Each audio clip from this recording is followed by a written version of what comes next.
औरत तो हमेशा सब तो पहला ये डिमांड की जाती है, ਜਾਂ यही उम्मीद की जाती है कि प्रायोरिटी बेस बच्चे ने, हसबैंड है, उस तो बाद ਜਿਹੜੇ ਸੁਪਨੇ ਤੂੰ ਲੈ ਕੇ ਇਸ ਘਰ ਚ ਆਈ ਸੀ ਤੂੰ ਉਹਨਾਂ ਬਾਰੇ ਸੋਚ ਸਕਦੀ ਆ, ਪਰ ਪਹਿਲੀਆਂ ਜ਼ਿੰਮੇਵਾਰੀਆਂ ਤੋਂ ਫਾਰਗ ਹੋ ਕੇ, ਹੈ ਨਾ। मैन एंड वुमेन ਜਿਹੜੇ ਹੈ ਦੋਨੋਂ ਹੋ ਕੇ ਹੀ ਪੂਰੇ ਹੋਣਗੇ, ਕੱਲਾ ਕੱਲਾ ਕੋਈ ਪੂਰਾ ਹੋ ਨਹੀਂ ਸਕਦਾ। ਇਸ ਤੋਂ ਬਿਊਟੀਫੁਲ ਕੋਈ ਰਿਲੇਸ਼ਨ ਨਹੀਂ ਹੈ। ਇੱਕ ਨਾ ਗਾਣਾ ਜਿਹਾ ਉਸ ਦਿਨ ਟੀ ਵੀ 'ਤੇ ਆ ਰਿਹਾ ਸੀ, ਮੈਂ ਵੀ ਝੱਲਾ ਤੇ ਤੂੰ ਵੀ ਝੱਲੀ ਮਿਲ ਗਈ, ਇਸ ਤਰ੍ਹਾਂ ਦਾ ਕੋਈ ਗਾਣਾ ਸੀ, ਤਾਂ ਸਾਡੇ ਤੋਂ ਫਿੱਟ ਹੋ ਜਾਂਦਾ ਸੀ ਉਹ। ਤੁਸੀਂ ਅੱਜ ਵੀ ਜੇ ਕਿਸੇ ਭਿਖਾਰੀ ਨੂੰ ਕਹੋ ਘਰ ਕੰਮ ਕਰੇਗਾ, ਦੌੜ ਜੂਗਾ, ਉਹ ਦੌੜ ਜੂਗੀ ਜਾਂ ਦੌੜ ਜੂਗਾ। ਜੇ ਉਹਨੂੰ ਕਹੋ ਵੀ ਪੜ੍ਹੇਗਾ ਤਾਂ ਸ਼ਾਇਦ ਹੀ ਕੋਈ ਮਿਲੇ, ਕਹਿੰਦਾ ਮੈਂ ਪੜ੍ਹੂੰਗਾ। ਉਹ ਮੁੰਡਾ ਅੱਜ ਡਿਪਟੀ ਕਮਿਸ਼ਨਰ ਹੈ, ਕੈਨ ਯੂ ਇਮੈਜਿਨ। ਸਿਰਫ ਇਹ ਹੈ ਵੀ ਅਸੀਂ ਪੈਸਾ ਆਪਣੇ ਤੋਂ ਉੱਪਰ ਵਾਲੇ ਦਾ ਦੇਖਦੇ ਹਾਂ, ਧਰਮ ਆਪਣੇ ਤੋਂ ਥੱਲੇ ਵਾਲੇ ਦਾ ਦੇਖਦੇ ਹਾਂ, ਦੂਸਰੇ ਦੇ ਨੁਕਸ ਦੇਖੀ ਜਾਂਦੇ ਹਾਂ। ਸਮੇਂ ਦਾ ਹਾਣੀ ਬਣਨਾ ਪੈਣਾ ਤੁਹਾਨੂੰ। ਖੜਾ ਤਾਂ ਪਾਣੀ ਵੀ ਬਦਬੂ ਮਾਰ ਜਾਂਦਾ।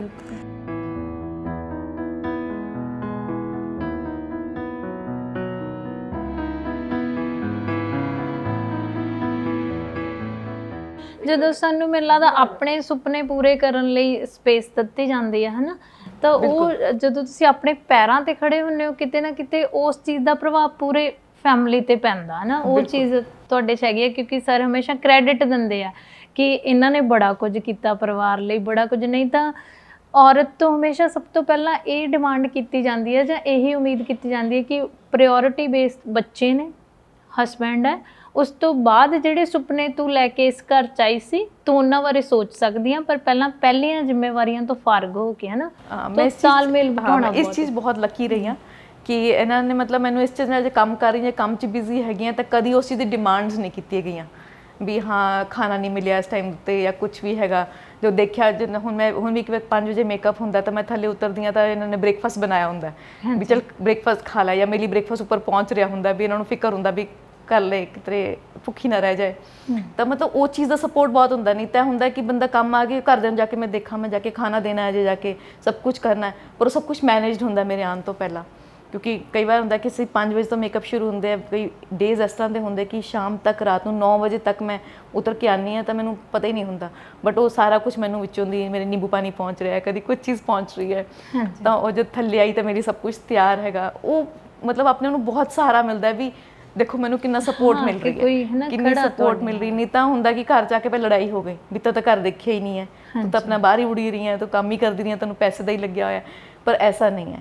ਮਤਲਬ ਜਦੋਂ ਫਿਰ ਐਪਰੀਸੀਏਸ਼ਨ ਮਿਲਦੀ ਹੈ ਫਿਰ ਮੈਨੂੰ ਲੱਗਦਾ ਕਿ ਨਹੀਂ, ਦੈਟ ਐਪਰੀਸੀਏਸ਼ਨ ਦਾ ਕ੍ਰੈਡਿਟ ਮੇਰੇ ਖਿਆਲ ਮੇਰੀ ਸਾਰੀ ਫੈਮਿਲੀ ਨੂੰ ਨਾਲ ਜਾਂਦਾ ਹੈ, ਜਿਨ੍ਹਾਂ ਨੇ ਮੈਨੂੰ ਪੂਰਾ ਸਪੋਰਟ ਕੀਤਾ। ਚਲੋ ਜ਼ਿਆਦਾ ਮਿੱਠੇ ਨਾਲ ਸ਼ੂਗਰ ਹੋ ਜੂਗੀ ਤੁਹਾਨੂੰ। ਮੈਂ ਇੱਕ ਚੀਜ਼ ਇਹਦੇ 'ਚ ਜੋੜ ਦੇਣਾ, ਇੱਥੇ ਮੈਂ ਆਪਣੀ ਲਾਈਫ ਨੂੰ ਐਕਸਪੈਰੀਮੈਂਟਸ ਕਰਦਾ ਰਿਹਾ। ਖੋਜੀ ਪ੍ਰਵਿਰਤੀ ਹੈ ਮੇਰੀ।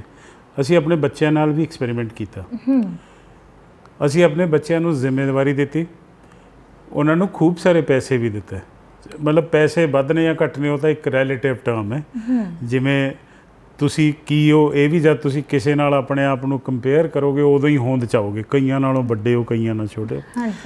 ਪਰ ਬੇਟਾ ਬੇਟੀ ਦੋਨਾਂ ਨੂੰ ਜੋ ਉਹਨਾਂ ਨੇ ਕਰਨਾ ਸੀ, ਬੇਟੇ ਨੇ ਪਹਿਲਾਂ ਕਿਹਾ ਮੈਂ ਇੰਜੀਨੀਅਰਿੰਗ ਕਰਨੀ, ਉਹ ਕਰਤੀ। ਫਿਰ ਕਹਿੰਦਾ ਇਹ ਤਾਂ ਮੇਰੇ ਬੱਸ ਦੀ ਨਹੀਂ। ਫਿਰ ਉਹ ਕਹਿੰਦਾ ਵੀ ਮੈਂ ਐਨੀਮੇਸ਼ਨ ਕਰਨੀ ਹੈ, ਕਰ ਲਿਆ ਯਾਰ। ਉਹ ਕਹਿੰਦਾ 2 ਸਾਲ। ਫਿਰ ਉਸ ਤੋਂ ਬਾਅਦ ਬੇਟੀ ਨੇ ਦਿੱਲੀ ਯੂਨੀਵਰਸਿਟੀ ਹਿੰਦੂ ਕਾਲਜ 'ਚ ਉਹਨੇ ਫਿਲੋਸਫੀ ਕੀਤੀ। ਫਿਰ ਉਹਨੂੰ ਫਿਲਮ ਮੇਕਿੰਗ ਦਾ ਸ਼ੁਰੂ ਤੋਂ ਸ਼ੌਂਕ ਸੀ, ਪਹਿਲਾਂ PPS ਬਣੇ। ਕਰ ਲਿਆ ਯਾਰ, ਉਹਨੇ ਕਰ ਲਿਆ। ਜਿੱਥੋਂ ਵੀ ਪੈਸਿਆਂ ਪੂਸਿਆਂ ਦਾ ਤਾਂ ਮਾਂ ਬਾਪ ਕਰ ਹੀ ਲੈਂਦੇ ਹੁੰਦੇ ਨੇ। ਸਾਡੇ ਕੋਲ ਕੁਦਰਤ ਨੇ ਕੋਈ ਘਾਟ ਵੀ ਨਹੀਂ ਛੱਡੀ। ਅਸੀਂ ਦੁਨੀਆ ਦੇ ਸਭ ਤੋਂ ਅਮੀਰ ਆਦਮੀ ਹਾਂ। ਜੋ ਸਾਨੂੰ ਚਾਹੀਦਾ ਉਸ ਤੋਂ 10 ਰੁਪਏ ਵੱਧ ਨੇ ਸਾਡੇ ਕੋਲ। ਠੀਕ ਹੈ, ਤਾਂ ਉਹ ਤਕਰੀਬਨ ਸਾਰਿਆਂ ਕੋਲ ਹੀ ਹੁੰਦੇ ਨੇ ਉਹ। ਅਤੇ ਉਹ ਜਿਹੜਾ ਐਕਸਪੈਰੀਮੈਂਟ ਅਸੀਂ ਕੀਤਾ, ਦੇਖੋ ਸਕਸੈਸ ਦਾ ਕੋਈ ਫਾਰਮੂਲਾ ਨਹੀਂ ਹੈ।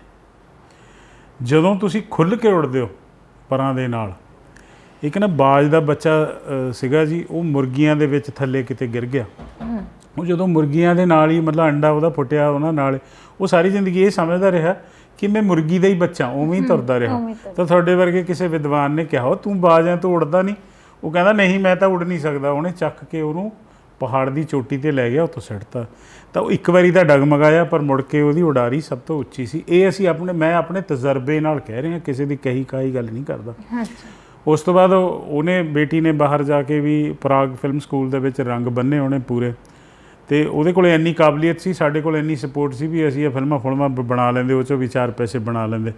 ਪਰ ਕਿਤੇ ਨਾ ਕਿਤੇ ਉਹ ਵੀ ਕ੍ਰੀਏਟਿਵ ਕਹਿੰਦੀ ਹੈ ਵੀ ਮੈਂ ਪੈਰਲਲ ਬਣਾਉਣਾ ਹੈ, ਜੋ ਹੁਣ ਉਹ ਜੋ ਵੀ ਆਪਣਾ ਕੰਮ ਕਰ ਰਹੀ ਹੈ।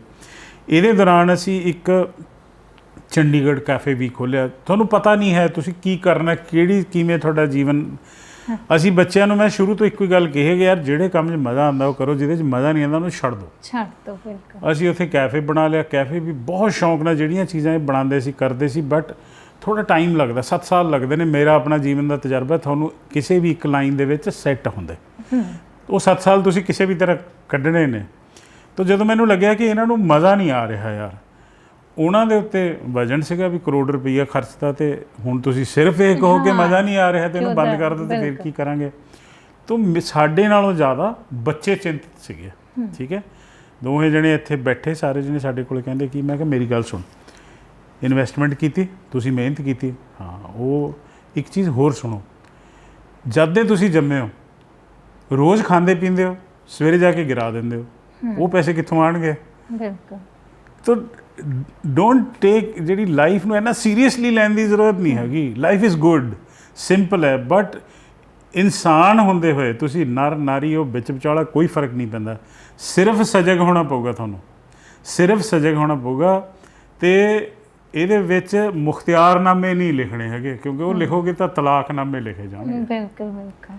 ਇਹਦੇ 'ਚ ਨਾ ਕੋਈ ਜਿੱਤ ਹੈ ਨਾ ਕੋਈ ਹਾਰ ਹੈ, ਤੁਹਾਨੂੰ ਬਰਾਬਰ ਉਹਨੂੰ ਹਿਊਮਨ ਬੀਇੰਗ ਸਮਝਣਾ ਪਊਗਾ। ਰੌਲਾ ਕੀ ਹੁੰਦਾ ਕਿ ਸਾਡੇ ਰਿਸ਼ਤੇ ਜਦੋਂ ਜਦੋਂ ਛੋਟੇ ਹੁੰਦੇ ਨੇ ਬਹੁਤ ਮਿੱਠੇ ਹੁੰਦੇ ਨੇ, ਬਹੁਤ ਮਧੁਰ ਹੁੰਦੇ ਨੇ। ਤੁਸੀਂ ਕਿਸੇ ਗਰਮੀ 'ਚ ਬੰਦਾ ਜਾਂਦਾ, ਅੱਗੇ ਮੈਂ ਕੀ ਕਰਿਆ ਸੀਗਾ, ਪੈਟਰੋਲ ਦੀ ਛੋਟੀਆਂ ਛੋਟੀਆਂ ਸ਼ੀਸ਼ੀਆਂ ਰੱਖੀਆਂ ਹੋਈਆਂ ਸੀ ਕਾਰ ਦੇ ਵਿੱਚ। ਜੇ ਕੋਈ ਸਕੂਟਰ ਧੱਕ ਰਿਹਾ, ਬੁਰਾ ਹਾਲ ਹੈ, ਬੱਚੇ ਬਿਠਾਏ ਨੇ, ਤੁਸੀਂ ਉਹਨੂੰ ਇੱਕ ਪੈਟਰੋਲ ਦੀ ਸ਼ੀਸ਼ੀ ਦੇ ਦਿਓ, ਭੱਜ ਜਾਓ ਬਸ ਉੱਥੋਂ। ਹੈ ਉਹਨੂੰ ਮਜ਼ਾ ਆਊਗਾ, ਤੁਹਾਨੂੰ ਵੀ ਮਜ਼ਾ ਆਊਗਾ। ਜੇ ਤੁਸੀਂ ਉਹਦੀ ਤਜਾਰਤ ਬਣਾ ਰਹੇ ਹੋ, ਤਾਂ ਵਪਾਰ ਬਣਾ, ਤੁਹਾਨੂੰ ਵੋਟਾਂ ਚਾਹੀਦੀਆਂ ਨੇ ਜਾਂ ਤੁਹਾਨੂੰ ਕੋਈ ਪੈਸਾ ਚਾਹੀਦਾ ਜਾਂ ਤੁਹਾਨੂੰ ਮੋਕਸ਼ ਚਾਹੀਦਾ, ਤਾਂ ਫਿਰ ਬਿਜ਼ਨਸ ਬਣ ਗਿਆ। ਠੀਕ ਹੈ, ਲੇਕਿਨ ਉਸ ਤੋਂ ਬਾਅਦ ਜਦੋਂ ਮੈਂ ਇਹ ਐਕਸਪੈਰੀਮੈਂਟ ਕੀਤਾ ਕਿ ਰਿਲੇਸ਼ਨ ਜਦੋਂ ਲੰਬਾ ਹੁੰਦਾ, ਕਿਸੇ ਸੰਸਥਾ ਨਾਲ ਜੁੜੇ ਰਾਸ਼ਨ ਦੇਣਾ ਸ਼ੁਰੂ ਕੀਤਾ। ਸ਼ੁਰੂ ਦੇ ਵਿੱਚ ਤਾਂ ਰਿਲੇਸ਼ਨ ਬੜਾ ਸਵੀਟ ਸੀਗਾ, ਥੋੜ੍ਹੀ ਦੇਰ ਬਾਅਦ ਨਾ ਉਹ ਖੱਟਾ ਹੋਣਾ ਸ਼ੁਰੂ ਹੋ ਗਿਆ। ਉਹਨਾਂ ਨੇ ਸਾਡੇ ਨਾਲ ਸ਼ਿਕਾਇਤਾਂ ਸ਼ੁਰੂ ਕਰਤੀਆਂ। ਇਹ ਸ਼ਿਕਾਇਤ ਸ਼ੁਰੂ ਕਰਤੀ, ਤੁਸੀਂ ਲੇਟ ਹੋ ਗਏ ਜੀ, ਤੁਸੀਂ ਅੱਜ ਨਹੀਂ ਆਏ ਜੀ, ਤੁਸੀਂ ਸਾਨੂੰ ਕੱਲ੍ਹ ਨਹੀਂ ਜੇ।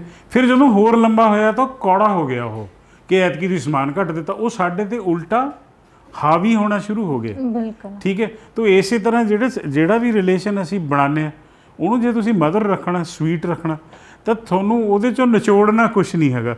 ਤੁਸੀਂ ਸਿਰਫ ਇੰਨਾ ਸ਼ੁਕਰ ਕਰੋ ਕਿ ਯਾਰ ਇਕੱਠੇ ਚੱਲ ਰਹੇ ਨਾ, ਤੂੰ ਕਰੀ ਜਾ ਜਿਹੜਾ ਕੁਛ ਕਰਨਾ।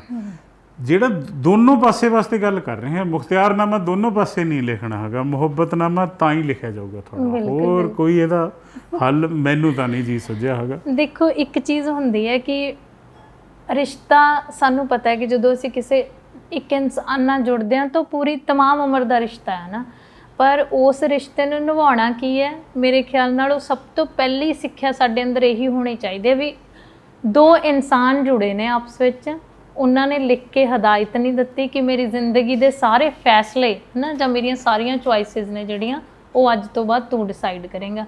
ਜਦ ਕਿ ਅਸੀਂ ਜ਼ਿਆਦਾਤਰ ਇਹੀ ਕਰਦੇ ਹਾਂ, ਔਰਤਾਂ ਵਿਆਹ ਤੋਂ ਬਾਅਦ ਸੋਚਣਾ ਸ਼ੁਰੂ ਕਰ ਦਿੰਦੀਆਂ ਵੀ ਤੂੰ ਕਿਹੜੇ ਦੋਸਤਾਂ ਨੂੰ ਮਿਲੇਂਗਾ, ਕਿੰਨੇ ਟਾਈਮ ਘਰ ਤੋਂ ਬਾਹਰ ਰਹੇਂਗਾ, ਕਿੰਨਾ ਨਹੀਂ ਰਹੇਂਗਾ, ਹੈ ਨਾ। ਬੇਸ਼ੱਕ ਉਹ ਮਰਦ ਸਾਰੀਆਂ ਜ਼ਿੰਮੇਵਾਰੀਆਂ ਕਰ ਰਿਹਾ, ਅਤੇ ਸੇਮ ਇਹੀ ਚੀਜ਼ ਬੰਦਿਆਂ ਦੇ ਅੰਦਰ ਹੁੰਦੀ ਹੈ। ਉਹਨਾਂ ਨੂੰ ਲੱਗਦਾ ਹੈ ਕਿ ਬੇਸ਼ੱਕ ਮੈਂ ਸਾਰੀ ਦੁਨੀਆ 'ਚੋਂ ਲੱਭ ਕੇ ਇਹਨੂੰ ਵਿਆਹ ਕੇ ਲਿਆਂਦਾ, ਪੜ੍ਹੀ ਲਿਖੀ ਵੀ ਦੇਖੀ, ਸੋਹਣੀ ਵੀ ਦੇਖੀ, ਪਰ ਅੱਜ ਤੋਂ ਬਾਅਦ ਉਹਦੀ ਅਕਲ ਮੈਂ ਡਿਸਾਈਡ ਕਰੂੰਗਾ ਕਿ ਤੂੰ ਕੀ ਪਾਏਂਗੀ, ਕੀ ਖਾਏਂਗੀ, ਕਿਹਨੂੰ ਮਿਲੇਂਗੀ, ਹੈ ਨਾ। ਉੱਥੇ ਮੈਨੂੰ ਲੱਗਦਾ ਹੁੰਦਾ ਕਿ ਜਦੋਂ ਰਿਸ਼ਤਾ ਕੈਦ ਬਣ ਜਾਂਦਾ, ਫਿਰ ਅਸੀਂ ਉਹ ਤੋਂ ਦੂਰੀ ਚਾਹੁਣ ਲੱਗ ਜਾਂਦੇ ਹਾਂ। ਤਾਂ ਇਹ ਚੀਜ਼ ਤੁਹਾਡੇ ਅੰਦਰ ਬੜੀ ਖੂਬਸੂਰਤ ਹੈ ਕਿ ਤੁਸੀਂ ਦੋਵਾਂ ਨੇ ਇੱਕ ਦੂਜੇ ਨੂੰ ਬੰਨ੍ਹ ਕੇ ਨਹੀਂ ਰੱਖਿਆ, ਪਰ ਬੰਨ੍ਹ ਕੇ ਨਾ ਰੱਖਣ ਆਉਣਾ ਵੀ ਮਤਲਬ ਹੁਨਰ ਆ ਜਿਹੜਾ, ਇਹ ਮੈਨੂੰ ਲੱਗਦਾ ਵੀ ਜਿਹਦੇ ਅੰਦਰ ਆ ਗਿਆ ਉਹਦੀ ਜ਼ਿੰਦਗੀ ਸੁਖੀ ਆ, ਅਤੇ ਹਰ ਇੱਕ ਦੇ ਅੰਦਰ ਆ ਨਹੀਂ ਸਕਦਾ। ਤੁਸੀਂ ਕਿਵੇਂ ਬਣਾਇਆ ਕਿ ਨਹੀਂ, ਔਰਤ ਤਾਂ ਮੇਰੇ ਕਹਿਣੇ ਤੋਂ ਬਾਹਰ ਕਿਵੇਂ ਹੋ ਕੇ ਚੱਲ ਸਕਦੀ ਆ? ਦੇਖੋ, ਇਹਦੇ 'ਚ ਪਤਾ ਕੀ ਹੈ ਜੀ, ਸਮਾਜ ਸਪੋਰਟ ਕਰਦਾ ਇਹਨੂੰ, ਬਿਨਾਂ ਮਤਲਬ ਅੰਦਰੋਂ ਜਿਹੜਾ ਝੂਠ ਹੈ ਨਾ ਸੱਚ ਦੀ ਤਰ੍ਹਾਂ ਸਥਾਪਿਤ ਹੋ ਗਿਆ। ਉਹ ਝੂਠ ਨਹੀਂ ਬੋਲ ਰਿਹਾ, ਬਟ ਉਹ ਹੋ ਹੀ ਇਸ ਤਰ੍ਹਾਂ ਗਿਆ ਕਿ ਤੁਹਾਨੂੰ ਸਪੋਰਟ ਕਰੂਗਾ। ਮੈਨ ਵਿਮਨ ਦਾ ਨਹੀਂ, ਤੁਸੀਂ ਬੜੀ ਖੂਬਸੂਰਤੀ ਨਾਲ ਗੱਲ ਕਰੀ ਕਿ ਜਿਹੜੀਆਂ ਵਿਮਨ ਦੀਆਂ ਕੰਪਲਸ਼ਨਸ ਬੰਦੇ ਦੇ ਉੱਤੇ ਪਾਈਆਂ ਹੋਈਆਂ, ਉਹ ਵੀ ਤਾਂ ਬੇੜੀਆਂ ਨੇ ਨਾ, ਉਹ ਵੀ ਤਾਂ ਬੇੜੀਆਂ ਨੇ। ਇੱਕ ਤੁਸੀਂ ਇੱਕ ਚੀਜ਼ ਹੋਰ ਸਮਝੋ ਕਿ ਇਹ ਜਿਹੜੀਆਂ ਛੋਟੀਆਂ ਛੋਟੀਆਂ ਚੀਜ਼ਾਂ ਹੁੰਦੀਆਂ ਨੇ ਨਾ, ਇਹ ਤੁਹਾਨੂੰ ਲੱਗਦਾ ਕਿ ਛੋਟੀਆਂ ਛੋਟੀਆਂ ਚੀਜ਼ਾਂ ਨੇ, ਪਰ ਇਹ ਇਕੱਠੀਆਂ ਹੋ ਜਾਂਦੀਆਂ ਨੇ, ਤੁਹਾਨੂੰ ਪਤਾ ਵੀ ਨਹੀਂ ਹੁੰਦਾ ਕਿੱਥੇ ਇਕੱਠੀਆਂ ਹੋ ਗਈਆਂ, ਤੇ ਇੱਕ ਦਿਨ ਤੁਸੀਂ ਐਵੇਂ ਹੀ ਲੜ ਪਓਗੇ। ਜ਼ਰੂਰੀ ਨਹੀਂ ਕਿ ਆਪਣੇ ਪਾਰਟਨਰ ਨਾਲ, ਕਿਸੇ ਨਾਲ ਵੀ। ਔਰ ਫਿਰ ਤੁਸੀਂ ਸੋਚੋਗੇ ਯਾਰ ਮੈਨੂੰ ਤਾਂ ਸਮਝ ਹੀ ਨਹੀਂ ਆਇਆ ਹੋ ਕੀ ਰਿਹਾ। ਪਰ ਜੇ ਤੁਸੀਂ ਅੱਜ ਦਾ ਸਾਡਾ ਸਮਾਜ ਦੇਖੋ, ਇਹਦੇ 'ਚ ਟਰਸਟ ਡੈਫਿਸਿਟ, ਮਤਲਬ ਇੱਕ ਦੂਸਰੇ ਤੇ ਭਰੋਸੇ ਦੀ ਜਿਹੜੀ ਖੱਡ ਹੈ ਉਹ ਇੰਨੀ ਵੱਡੀ ਹੋ ਗਈ। ਤੁਸੀਂ ਪੈਟਰੋਲ ਪੰਪ ਤੇ ਜਾਓ, ਉਹ ਕਹਿੰਦਾ ਮੈਮ ਜ਼ੀਰੋ ਦੇਖੋ, ਹਰੇਕ ਤਾਂ ਨਹੀਂ ਹੇਰਾ ਫੇਰੀ ਕਰਦਾ, ਤੁਸੀਂ ਜ਼ੀਰੋ ਦੇਖਦੇ ਹੋ, ਫਿਰ ਤੁਸੀਂ ਉਹਨੂੰ 500 ਦਾ ਨੋਟ ਦਿੰਦੇ ਹੋ, ਉਹ 4 ਵਾਰੀ ਪਲਟ ਕੇ ਦੇਖਦਾ ਕਿ ਮੈਨੂੰ ਉਲਟਾ ਕੇ ਤਾਂ ਨਹੀਂ ਦਿੱਤਾ। ਹਾਂ ਬਿਲਕੁਲ। ਦੇਖ ਇਹ ਜਿਹੜੀ ਚੀਜ਼ ਹੈ ਕਿਆ ਤੁਹਾਡੇ ਤੇ ਅਸਰ ਨਹੀਂ ਕਰ ਰਹੀ? ਬਿਲਕੁਲ ਕਰ ਰਹੀ ਹੈ। ਹੁਣ ਤੁਹਾਡਾ ਪਾਰਟਨਰ ਹੈ, ਬੱਚੇ ਨੇ ਜਾਂ ਕੋਈ ਵੀ ਹੈ, ਉਹ ਤੁਹਾਨੂੰ ਕਹਿੰਦਾ ਕਿ ਚਲੋ ਆਪਾਂ ਸਿਨੇਮਾ ਦੇਖਣ ਚੱਲਣਾ, ਤੁਹਾਡਾ ਦਿਲ ਨਹੀਂ ਕਰ ਰਿਹਾ, ਪਰ ਸਿਰਫ ਉਹਨੂੰ ਖੁਸ਼ ਕਰਨ ਵਾਸਤੇ ਤੁਸੀਂ ਜਾ ਰਹੇ ਹੋ, ਤਾਂ ਇੱਕ ਬੱਟਾ ਹੋਰ ਪੈ ਗਿਆ। ਅੰਗਰੇਜ਼ੀ ਦੀ ਕਹਾਵਤ ਹੈ, the last stick broke the camel's back. ਜਿਹੜਾ ਤੁਹਾਡਾ ਊਂਠ ਹੈ ਉਹਦੇ ਉੱਤੇ ਤੁਸੀਂ ਇੱਕ ਹੱਦ ਤੱਕ ਭਾਰ ਪਾਓ, ਉਹ ਜਿਹੜੀ ਲਾਸਟ ਛੱਟੀ ਤੁਸੀਂ ਰੱਖੋਗੇ ਨਾ, ਉਹਦੀ ਰੀੜ੍ਹ ਦੀ ਹੱਡੀ ਤੋੜ ਦੂਗੀ। ਤੁਸੀਂ ਕੋਈ ਯਾਰ ਇੱਕ ਛੱਟੀ ਤਾਂ ਵਧਾਈ ਹੈ। ਤਾਂ ਇਹ ਜਿਹੜੇ ਸਮਾਜ ਦੇ ਅੰਦਰ ਸਾਡਾ ਮੈਂ ਜਿਹੜੀ ਨੀਰਸਤਾ ਆ ਰਹੀ ਹੈ, ਤੁਸੀਂ ਆਸ-ਪਾਸ ਦੇਖੋ, ਅਸੀਂ ਲੜ ਰਹੇ ਹਾਂ ਇੱਕ ਦੂਸਰੇ ਨਾਲ। ਮਸਲਾ ਇਹ ਨਹੀਂ ਹੈ ਕਿ ਤੁਸੀਂ ਉਹਦੇ ਵੱਲ ਹੋ ਕਿ ਉਹਦੇ ਖਿਲਾਫ ਹੋ, ਤੁਸੀਂ ਲੜ ਰਹੇ ਹੋ ਤਾਂ ਠੀਕ ਹੈ। ਤੇ ਹੁਣ ਫੇਰ ਮਾਫੀ ਮੰਗ ਕੇ ਇੱਕ ਗੱਲ ਹੋਰ ਕਹਿ ਦੇਣਾ, ਜਿਹੜੀ ਇਹ ਪੜਚੋਲ ਹੈ ਨਾ ਜੀ ਤੁਹਾਡੀ, ਇਹ ਸਵੈਭੰਗ ਅੰਦਰੋਂ ਹੀ ਆਣੀ ਹੈ ਤੁਹਾਡੀ, ਸੈਲਫ ਇਨਲਾਈਟਨਮੈਂਟ ਹੈ। ਤੁਹਾਨੂੰ ਬਾਹਰੋਂ ਤੁਸੀਂ ਸੇਧ ਤਾਂ ਲੈ ਸਕਦੇ ਹੋ, ਇਹ ਸੇਧ ਦੀ ਖੋਜ ਜਦੋਂ ਤੁਹਾਡਾ ਜੀਵਨ ਨੀਰਸ ਹੋ ਗਿਆ ਤਾਂ ਨਾਰਮਲੀ ਮੈਂ ਵੀ ਬਹੁਤ ਹੱਥ ਪੱਲੇ ਮਾਰੇ, ਜਿਵੇਂ ਸਾਰੇ ਲੋਕ ਲੱਭਦੇ ਨੇ ਉਵੇਂ ਹੀ ਲੱਭਦੇ ਕਈ ਆਸ਼ਰਮਾਂ 'ਚ, ਕਈ ਕਿਸੇ ਦੇ ਵਿੱਚ, ਸਾਰੇ ਇੱਕ ਨਾਲ ਦੇ ਨਹੀਂ ਹੁੰਦੇ। ਪਰ ਮੈਂ ਜਦੋਂ ਉੱਥੇ ਜਾ ਕੇ ਦੇਖਿਆ, ਉੱਥੇ ਵੀ ਨੀਰਸ ਲੋਕ ਹੀ ਮਿਲਦੇ ਨੇ ਤੁਹਾਨੂੰ, ਤਾਂ ਤੁਹਾਡੀ ਨੀਰਸਤਾ ਹੋਰ ਵੱਧ ਜਾਂਦੀ ਹੈ। ਉਹ ਜਿਵੇਂ ਸਨੋਬਾਲ ਇਫੈਕਟ ਹੁੰਦਾ ਨਾ, ਵੀ ਇੱਕ ਸਨੋ ਨੂੰ ਕੀ ਬਰਫ਼, ਨਰਮ ਬਰਫ਼ ਜਦੋਂ ਰੁੜਨੀ ਸ਼ੁਰੂ ਹੁੰਦੀ ਹੈ, ਆਪਣੇ ਨਾਲ ਹੋਰ ਬਰਫ਼ ਲਪੇਟੀ ਜਾਂਦੀ ਹੈ, ਹੋਰ ਬਰਫ਼ ਉਹ ਬਹੁਤ ਵੱਡੀ ਹੋ ਜਾਂਦੀ ਹੈ। ਉੱਥੇ ਤੁਹਾਡੇ ਆਸ-ਪਾਸ ਲੋਕ ਕਹਿੰਦੇ ਤੂੰ ਅੱਛਾ ਬਣ, ਵਧੀਆ ਬਣ, ਉੱਪਰੋਂ ਤਾਂ, ਪਰ ਅੰਦਰੋਂ ਤਾਂ ਬਲਦੇ ਚੰਗਾਰੇ ਨੇ ਉਹਦੇ। ਤੁਹਾਡੇ ਨਾਲ ਅੱਛਾ ਹੋਊਗਾ, ਪਰ ਤੁਹਾਡੇ ਪਿੱਠ ਮੁੜਦੇ ਵੀ ਕਹੂੰਗਾ ਕੀ ਇਹ ਤਾਂ ਉਹੀ ਮਤ। ਇੱਕ ਛੋਟੀ ਜਿਹੀ ਕਹਾਣੀ ਹੋਰ ਸੁਣਾ ਦੇਣਾ 1 ਮਿੰਟ ਦੀ। ਇਹਦੇ ਵਿੱਚ ਇੱਕ ਕੋਈ ਬੰਦਾ ਸੀਗਾ, good people are good for nothing. ਜਿਹੜੇ ਚੰਗਾ ਬਣਨ ਦੀ ਕੋਸ਼ਿਸ਼ ਹੈ ਨਾ, ਇਹ ਸਾਨੂੰ ਦੋ ਗਲਾ ਬਣਾਉਂਦੀ ਹੈ। ਛੋਟੇ ਹੁੰਦੇ ਜਦੋਂ ਕੋਈ ਆ ਜਾਂਦਾ ਘਰੇ, ਬੱਚਿਆਂ ਨੂੰ ਕਹਿੰਦਾ ਨਾ ਇਹਦੇ ਸਾਹਮਣੇ ਤੁਸੀਂ ਕਾਜੂ ਨਹੀਂ ਚੱਕਣੇ, ਤੁਸੀਂ ਉਵੇਂ ਮੈਨੀਫੈਸਟ ਹੀ ਨਹੀਂ ਕਰ ਪਾਉਂਦੇ। ਰਾਤ ਨੂੰ 10 ਵਜੇ ਕਿਸੇ ਨੇ ਦਰਵਾਜ਼ਾ ਖੜਕਾਇਆ, ਅੰਦਰੋਂ ਤਾਂ ਕਹਿੰਦਾ ਕਿੱਥੋਂ ਆ ਗਏ, ਬਾਹਰ ਦਾ ਆਓ ਜੀ ਭੈਣ ਜੀ ਬੈਠੋ ਜੀ। ਇਹ ਦੋ ਗਲਾ ਕਿਰਦਾਰ ਜਿਹੜਾ ਸਾਡਾ ਕਈ ਤਰ੍ਹਾਂ ਦਾ, ਤਾਂ ਉਹ ਇੱਕ ਅੱਛਾ ਆਦਮੀ ਸੀ ਇਸ ਤਰ੍ਹਾਂ ਦਾ, ਜੋ ਸੁਸਾਇਟੀ ਵਾਸਤੇ ਸਭ ਤੋਂ ਮਾੜੇ ਨੇ ਜਿਹੜੇ। ਤੇ ਉਹ ਬੰਦੇ ਨੇ ਆਪਣੇ ਮੁੰਡਿਆਂ ਨੂੰ ਕਿਹਾ ਵੀ ਕੋਈ ਚੰਗਾ ਕੰਮ ਕਰ ਲਿਆ ਕਰੋ ਤੁਸੀਂ, ਕੋਈ ਭਲੇ ਵਾਲਾ। 3 ਮੁੰਡੇ ਸੀ, ਉਹਦੇ ਮੁੰਡੇ ਕਹਿੰਦੇ ਕੀ ਕਰੀਏ ਬਾਪੂ? ਕਹਿੰਦੇ ਕੋਈ ਹੋਰ ਨਹੀਂ, ਕੋਈ ਕਿਸੇ ਬੁੱਢਾ ਠੇਰਾ ਕੋਈ ਮਿਲ ਜਾਂਦਾ, ਉਹਨੂੰ ਰਾਹ ਤੁਸੀਂ ਪਾਰ ਕਰਾ ਦਿਆ ਕਰੋ। ਅਗਲੇ ਦਿਨ ਉਹਦੇ ਪਿਓ ਨੇ 3 ਨੂੰ ਸੱਦਿਆ, ਕਹਿੰਦਾ ਹਾਂ ਵੀ ਕੁਛ ਕਰਿਆ? ਕਹਿੰਦਾ ਹਾਂ ਵੀ ਮੇਰੇ ਨਾ ਇੱਕ ਬੁੱਢੀ ਮਾਤਾ ਸੀ, ਮੈਂ ਉਹਨੂੰ ਸੜਕ ਪਾਰ ਕਰਾਈ ਆ। ਕਹਿੰਦਾ ਵਾਹ ਬਹੁਤ ਵਧੀਆ। ਦੂਸਰੇ ਨੂੰ ਪੁੱਛਿਆ ਤੂੰ? ਕਹਿੰਦਾ ਜੀ ਮੈਂ ਵੀ ਇੱਕ ਬੁੱਢੀ ਮਾਤਾ ਨੂੰ ਸੜਕ ਪਾਰ ਕਰਾਈ ਹੈ। ਕਹਿੰਦਾ ਕਮਾਲ ਹੋ ਗਈ, ਤੁਹਾਨੂੰ 2 ਬੁੱਢੀਆਂ ਮਿਲ ਗਈਆਂ। ਤੀਸਰੇ ਨੂੰ ਪੁੱਛਦਾ ਤੂੰ? ਕਹਿੰਦਾ ਮੈਂ ਵੀ ਬੁੱਢੀ ਨੂੰ ਸੜਕ ਪਾਰ।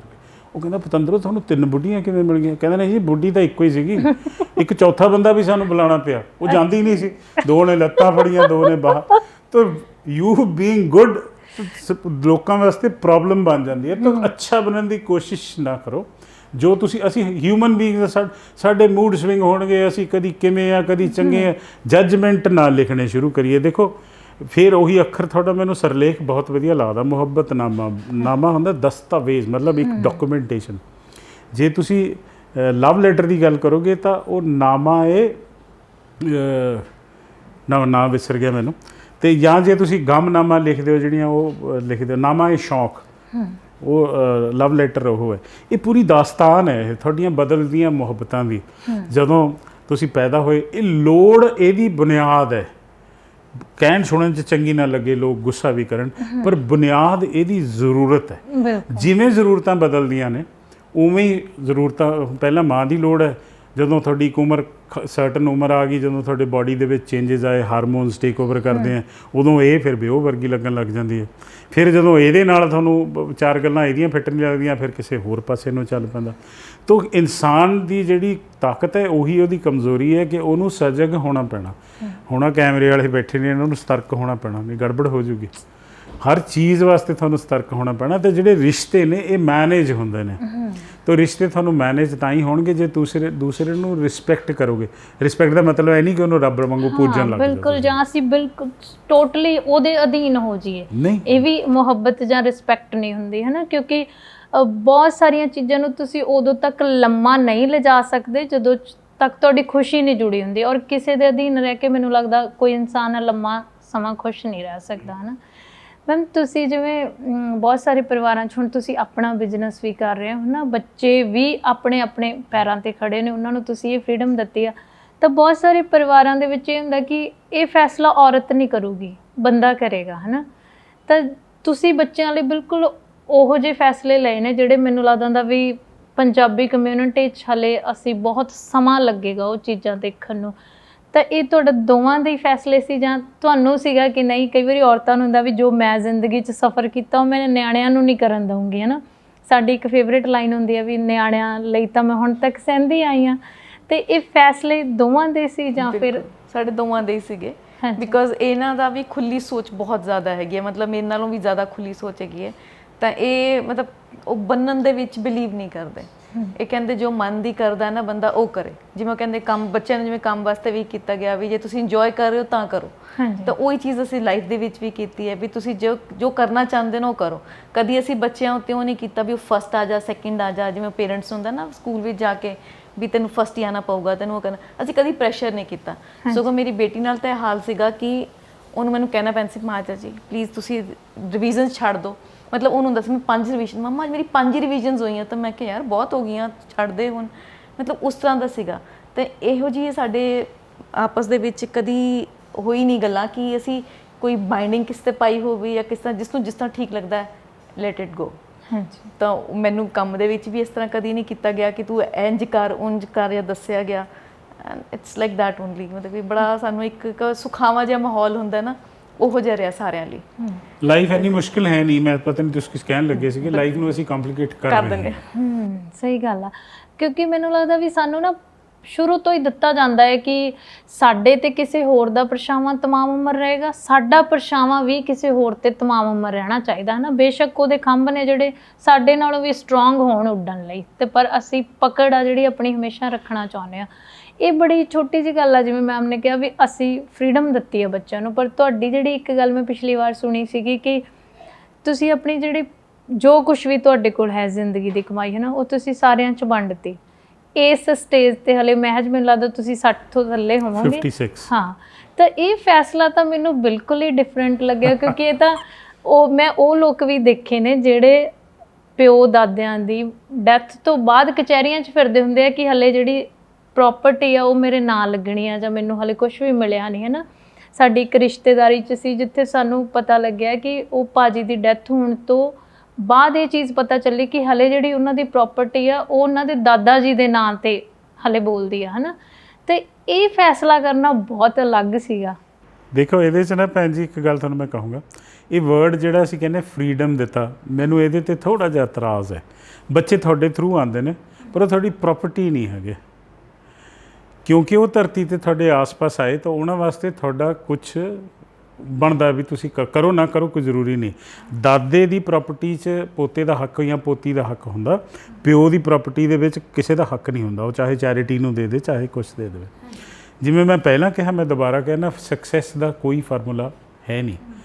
ਜਿੰਨੀ ਦੇਰ ਤੁਸੀਂ ਆਪਣੇ ਬੱਚਿਆਂ ਵਾਸਤੇ ਕੁਝ ਕਰ ਰਹੇ ਹੋ ਜਾਂ ਆਪਣੇ ਕੈਰੀਅਰ ਵਾਸਤੇ ਕੁਝ ਕਰ ਰਹੇ ਹੋ ਤਾਂ ਤੁਸੀਂ ਨਾ ਇੱਕ ਢੱਗੇ ਵਾਂਗੂ ਬਿਲਕੁਲ ਫੋਕਸਡ ਇੱਕ ਕੰਮ 'ਚ ਹੀ ਲੱਗੇ ਹੁੰਦੇ, ਬਾਕੀ ਦੁਨੀਆ ਤੋਂ ਕਟੇ ਹੁੰਦੇ। ਤੁਸੀਂ ਆਪਣੀ ਉਸ ਕੰਮ ਦੇ ਵਿੱਚ ਕਿੰਨਾ ਕੁ ਤਰੱਕੀ ਕਰਦੇ ਹੋ ਪੈਸਿਆਂ ਦੇ 'ਚ ਜਾਂ ਜਿਵੇਂ ਵੀ, ਉਹ ਇੱਕ ਅਲੱਗ ਇਸ਼ੂ ਹੈ, ਲੇਕਿਨ ਤੁਹਾਨੂੰ ਨਹੀਂ ਪਤਾ ਤੁਹਾਡੇ ਆਸ-ਪਾਸ ਕੀ ਹੋ ਰਿਹਾ ਹੈ। ਕਈ ਵਾਰੀ ਤਾਂ ਲੋਕ ਬੱਚਿਆਂ ਨੂੰ ਇਸ ਤਰ੍ਹਾਂ ਵੱਧਦੇ ਨਹੀਂ ਦੇਖਦੇ, ਇਸ ਤਰ੍ਹਾਂ ਹੀ ਵੱਧਦੇ ਦੇਖਦੇ ਨੇ, ਜਦੋਂ ਆਉਂਦੇ ਉਦੋਂ ਵੀ ਸੁੱਤੇ, ਜਦੋਂ ਜਾਂਦੇ ਉਦੋਂ ਵੀ ਸੁੱਤੇ। ਉਸ ਸਿਲਸਿਲੇ 'ਚ ਕੀ ਹੈ ਕਿ ਦੁਨੀਆ ਬਦਲ ਜਾਂਦੀ ਹੈ। ਸਤਿਗੁਰ ਮੇਰਾ ਨੀਤ ਨਵਾਂ, ਇਹ ਤੁਹਾਨੂੰ ਦੱਸਿਆ ਵੀ 23 ਕ੍ਰੋਮੋਜ਼ੋਮ ਆਣੇ ਨੇ, ਤਾਂ ਉਹ ਇਹੋ ਜਿਹਾ ਤਾਂ ਹੈ ਨਹੀਂ ਜਿਹੋ ਜਿਹਾ ਪਹਿਲਾਂ ਸੀਗਾ। ਇਹਨਾਂ 'ਚ ਵੀ ਕੁਛ ਨਵੀਂ ਚੀਜ਼ ਨਿਕਲੂਗੀ, ਹਰ ਬੰਦਾ ਹਰ ਪੱਤਾ ਨਵੇਂ ਤੋਂ ਨਵੀਂ ਚੀਜ਼ ਆ ਰਹੀ ਹੈ, ਨਵੀਂ ਚੀਜ਼, ਨਵੇਂ ਵਿਚਾਰ, ਸਾਰਾ ਕੁਛ ਨਵਾਂ। ਤਾਂ ਤੁਸੀਂ ਤਾਂ ਇਲੀਟਰੇਟ ਹੋ, ਉਸ ਵੇਲੇ ਅਨਪੜ੍ਹ ਹੋ ਉਹਦੇ ਸਾਹਮਣੇ। ਉਹਨੇ ਜਿਵੇਂ ਜੀਵਨ ਦਾ ਕਾਇਦਾ ਪੜ੍ਹਿਆ, ਤੁਸੀਂ ਕਿਸੇ ਹੋਰ ਤਰ੍ਹਾਂ ਪੜ੍ਹਿਆ ਸੀਗਾ। ਹੁਣ ਉਸ ਤੋਂ ਬਾਅਦ ਇੱਕਦਮ ਤੁਸੀਂ ਬਾਹਰ ਆ ਕੇ ਜੇ ਕਹੋ ਕਿ ਜੀਵਨ ਇਹੋ ਜਿਹਾ ਹੁੰਦਾ, ਉਹਦੇ ਤੋਂ ਸੇਧ ਤਾਂ ਲੈ ਸਕਦਾ ਉਹ, ਪਰ ਜੇ ਉਹਦੇ 'ਤੇ ਤੁਸੀਂ ਉਹ ਸਾਰਾ ਲੱਦ ਦੋਗੇ ਨਾ, ਹੁਣ ਜੇ ਮੰਨ ਲਓ ਆ ਪੌੜੀਆਂ ਤੋਂ ਮੇਰਾ ਪੈਰ ਸਲਿੱਪ ਕਰ ਗਿਆ, ਤਾਂ ਸਾਰੀ ਜ਼ਿੰਦਗੀ ਪੌੜੀ 'ਤੇ ਪੈਰ ਰੱਖਣ ਵਾਂਗੇ, ਜਿਵੇਂ ਮੈਂ ਲੋਨ ਦੀ ਗੱਲ ਤੁਹਾਨੂੰ ਦੱਸੀ, ਉਹ ਬੈਗੇਜ ਕਹਿੰਦੇ ਨੇ ਅੰਗਰੇਜ਼ੀ 'ਚ। ਤਾਂ ਜਿਵੇਂ ਜਿਵੇਂ ਤੁਸੀਂ ਬੁੜੇ ਹੁੰਦੇ ਚਲੇ ਜਾਓਗੇ ਨਾ, ਮੈਂ ਜਦੋਂ ਮਸ਼ੀਨਾਂ ਬਣਾਉਂਦਾ, ਮੇਰਾ ਤੁਹਾਨੂੰ ਦਾ ਬਚਪਨ ਦਾ ਮੇਰੀ ਪਹਿਲੀ ਮੁਹੱਬਤ ਹੋਈ ਹੈ। ਹੁਣ ਵੀ ਮੈਂ ਮਸ਼ੀਨਾਂ ਦੇਖ ਕੇ ਫੈਸੀਨੇਟ ਹੋ ਜਾਂਦਾ। ਬਹੁਤ ਤਰ੍ਹਾਂ ਦੀਆਂ ਮਸ਼ੀਨਾਂ ਮੈਂ ਬਣਾਈਆਂ, ਸੰਤਰਾ ਛਿੱਲਣ ਤੋਂ ਲੈ ਕੇ ਲੰਗਰ ਮੋੜਨ ਤੋਂ ਲੈ, ਕੁਛ ਮੈਨੂੰ ਆ ਕੇ ਤੁਸੀਂ ਕਹਿ ਦਿਓ ਬਣਾ ਦੋਗੇ, ਮੈਂ ਕਹਿੰਦਾ ਬਣਾ ਦੂੰਗਾ, ਜਦ ਕਿ ਮੈਨੂੰ ਨਹੀਂ ਪਤਾ ਕਿਵੇਂ ਬਣੂਗੀ। ਜਿਵੇਂ ਜਿਵੇਂ ਮੈਂ ਕੰਮ ਕਰਨਾ ਸ਼ੁਰੂ ਕੀਤਾ, ਉਹ ਕੰਮ ਦੀਆਂ ਦਿੱਕਤਾਂ ਮੇਰੇ ਸਾਹਮਣੇ ਆਈਆਂ ਵੀ ਜੇ ਇੱਕ ਨਟ ਵੀ ਫਸ ਜਾਵੇ ਨਾ ਤਾਂ ਉਹ ਵੀ ਕਈ ਦਿਨ ਨਹੀਂ ਨਿਕਲਦਾ। ਹੌਲੀ ਹੌਲੀ ਅਸੀਂ ਉਹ ਘਟਾਤੀਆਂ ਵੀ ਇਹ ਨਹੀਂ ਸਿਰਫ ਇਹ ਬਣਾਵਾਂਗੇ, ਉਹ ਵੀ ਘਟਾਤੀਆਂ।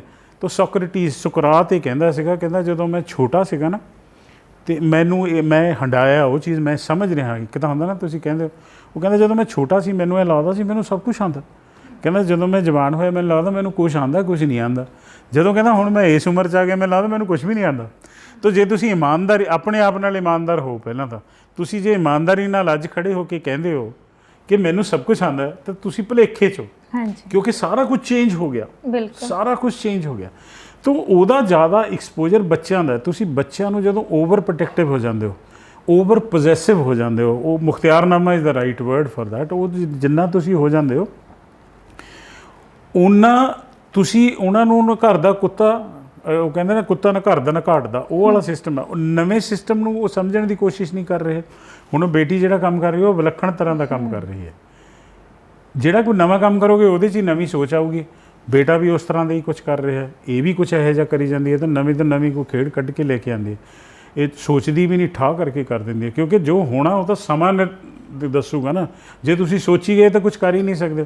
ਤਾਂ ਜਦੋਂ ਮੈਂ ਉਸ ਪੜਾਅ 'ਤੇ ਪਹੁੰਚਿਆ ਉਦੋਂ ਸਾਨੂੰ ਕੁਛ ਘਾਟੇ ਵਾਧੇ ਪੈ ਗਏ। ਵਪਾਰ ਦਾ ਹਿੱਸਾ ਇਹ, ਮੈਂ ਇਹਨੂੰ ਚੈਲੰਜਸ ਕਹਿਣਾ। ਜਦੋਂ ਤੁਸੀਂ ਸਮੁੰਦਰ 'ਚ ਉਤਰੋਗੇ ਤਾਂ ਚੈਲੰਜਸ, ਤੋਂ ਇਹੋ ਜਿਹਾ ਚੈਲੰਜ ਆਇਆ ਕਿ ਜਦੋਂ ਸਾਨੂੰ ਇਹ ਲੱਗਿਆ ਕਿ ਹੁਣ ਸਾਨੂੰ ਸਮੇਟਣਾ ਚਾਹੀਦਾ ਅਤੇ ਅਨੁਕੂਲ ਸਮੇਂ ਦੇ ਉੱਤੇ ਇਹਨੂੰ ਦੁਬਾਰਾ ਕਰਾਂਗੇ। ਅਤੇ ਕੁਛ ਮੈਂ ਵੈਸੇ ਵੀ ਕ੍ਰੀਏਟਿਵ ਜਿਹਾ ਬੰਦਾ, ਮੈਨੂੰ ਫਿਰ ਚੰਗੇ ਮਾੜੇ 'ਚ ਨਾ ਗਿਣਨਾ, ਪੈਸਾ ਨਹੀਂ ਖਿੱਚਦਾ ਹੈ ਮੈਨੂੰ। ਅਸੀਂ ਮਸ਼ੀਨਾਂ ਬਣਾਉਂਦੇ ਸੀ, ਮੂੰਹ ਮੰਗੇ ਪੈਸੇ ਮਿਲਦੇ, 50 ਲੱਖ ਮੰਗ ਲਓ, 1 ਕਰੋੜ ਮੰਗ ਲਓ। ਲੋਕ ਬਾਹਰ ਆ ਕੇ ਬੈਠੇ ਰਹਿੰਦੇ ਸੀਗੇ ਵੀ ਸਰਦਾਰ ਜੀ ਨੂੰ ਮਿਲਾ ਦਿਓ, ਮਸ਼ੀਨ ਬਣਵਾਉਣੀ ਹੈ। ਇਹ ਫੋਨ ਲੈਂਦੀ, ਮੈਂ ਕਹਿੰਦਾ ਭਜਾ ਦੇ, ਕੱਲ੍ਹ ਮਿਲਾਂਗੇ। ਹੁਣ ਰੁਪਿੰਦਰ ਭੈਣ ਆਈ ਹੋਈ ਗੱਲਾਂ ਮਾਰਨੀਆਂ ਨੇ ਹੈ। ਹੁਣ ਤੁਸੀਂ ਕਹੋਗੇ ਵੀ ਪਾਗਲ ਹੈ, ਇਹ ਨਖੱਟੂ ਹੈ, ਪਰ ਮੇਰੇ ਵਾਸਤੇ ਪ੍ਰਾਈਸਲੈਸ ਹੈ ਇਹ। ਠੀਕ ਹੈ, ਤਾਂ ਇਹ ਦੁਨਿਆਵੀ ਤੌਰ 'ਤੇ ਲੋਕਾਂ ਨੂੰ ਇਸ ਤਰ੍ਹਾਂ ਨਹੀਂ ਕਰਨਾ ਚਾਹੀਦਾ। ਇਹ ਕੋਈ ਬਹੁਤ ਹੀ ਵਧੀਆ ਗੱਲ ਨਹੀਂ ਹੈ, ਪਰ ਚਲੋ ਹਾਲਾਤ ਹਰੇਕ ਦੇ ਵੱਖਰੇ ਹੋ ਸਕਦੇ ਨੇ, ਉਸ ਤਰ੍ਹਾਂ ਹੋ ਸਕਦੇ ਨੇ। ਪਰ ਮਤਲਬ ਉਸ ਤਰ੍ਹਾਂ ਦਾ ਬੰਦਾ ਸੀਗਾ ਮੈਂ, ਕੋਈ ਬਹੁਤ ਜ਼ਿਆਦਾ ਐਕਸਪੈਂਡ ਕਰਨ ਦਾ ਨਹੀਂ ਸੀ। ਨਵੀਂ ਚੀਜ਼ ਬਣਾਉਣੀ, ਹੁਣ ਵੀ ਉਹੀ ਕਰਦਾ, ਨਵੀਂ ਤੋਂ ਨਵੀਂ। ਅਤੇ ਉਦੋਂ ਜਦੋਂ ਫਿਰ ਬੈਠੇ ਤੁਹਾਨੂੰ ਸਾਹ ਮਿਲਿਆ, ਜਦੋਂ ਤੁਸੀਂ ਭੱਜਦੇ, ਫਿਰ ਮੈਂ ਆਸ-ਪਾਸ ਦੇਖਿਆ ਵੀ ਸਾਡੇ ਆਸ-ਪਾਸ ਅਸੀਂ ਵਿਰਸਾ ਕੀ ਦੇ ਰਹੇ ਹਾਂ ਬੰਦਿਆਂ ਨੂੰ। ਗੰਦੀ ਸੋਚ, ਗੰਦਾ ਖਾਣਾ, ਮਾੜਾ ਸਰੀਰ। ਅਤੇ ਮੈਨੂੰ ਲੱਗਿਆ ਵੀ ਯਾਰ ਬਹੁਤ ਹੋ ਗਿਆ ਨਾਟਕ। ਹੁਣ 3-4 ਬੰਦਿਆਂ ਵਾਸਤੇ ਤਾਂ ਕਾਫੀ ਲੰਬਾ ਸਫ਼ਰ ਕਰ ਲਿਆ ਹੁਣ ਅਸੀਂ। ਅਤੇ ਹੁਣ ਇਹ ਸਮਾਂ ਆ ਗਿਆ ਕਿ ਕੁਝ ਹੋਰ ਲੋਕਾਂ ਵਾਸਤੇ ਕੰਮ। ਮੈਂ ਗ੍ਰੇਟ ਸਾਊਂਡ ਨਹੀਂ ਕਰ ਰਿਹਾ।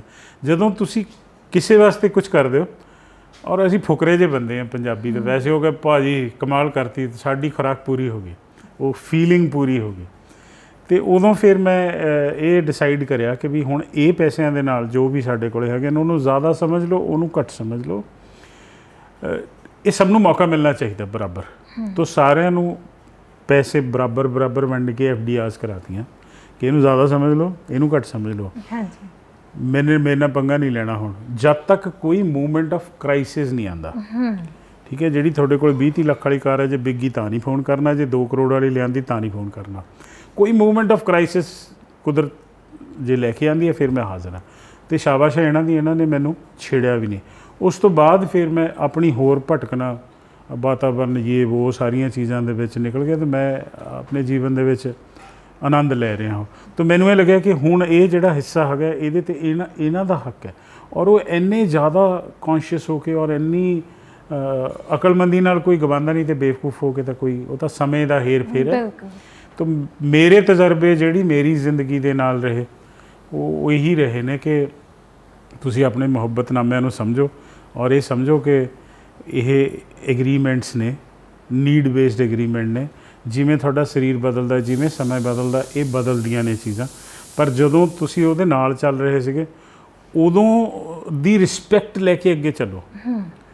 ਉਹ ਨੀਰਸਤਾ ਨਾ ਲੈ ਕੇ ਚੱਲੋ। ਉਹਦਾ ਕੀ ਹੋਊਗਾ ਪਤਾ ਨਹੀਂ, ਤੁਹਾਡੀ ਆਪਣੀ ਲਾਈਫ ਖਰਾਬ ਹੁੰਦੀ ਚਲੀ ਜਾਊਗੀ।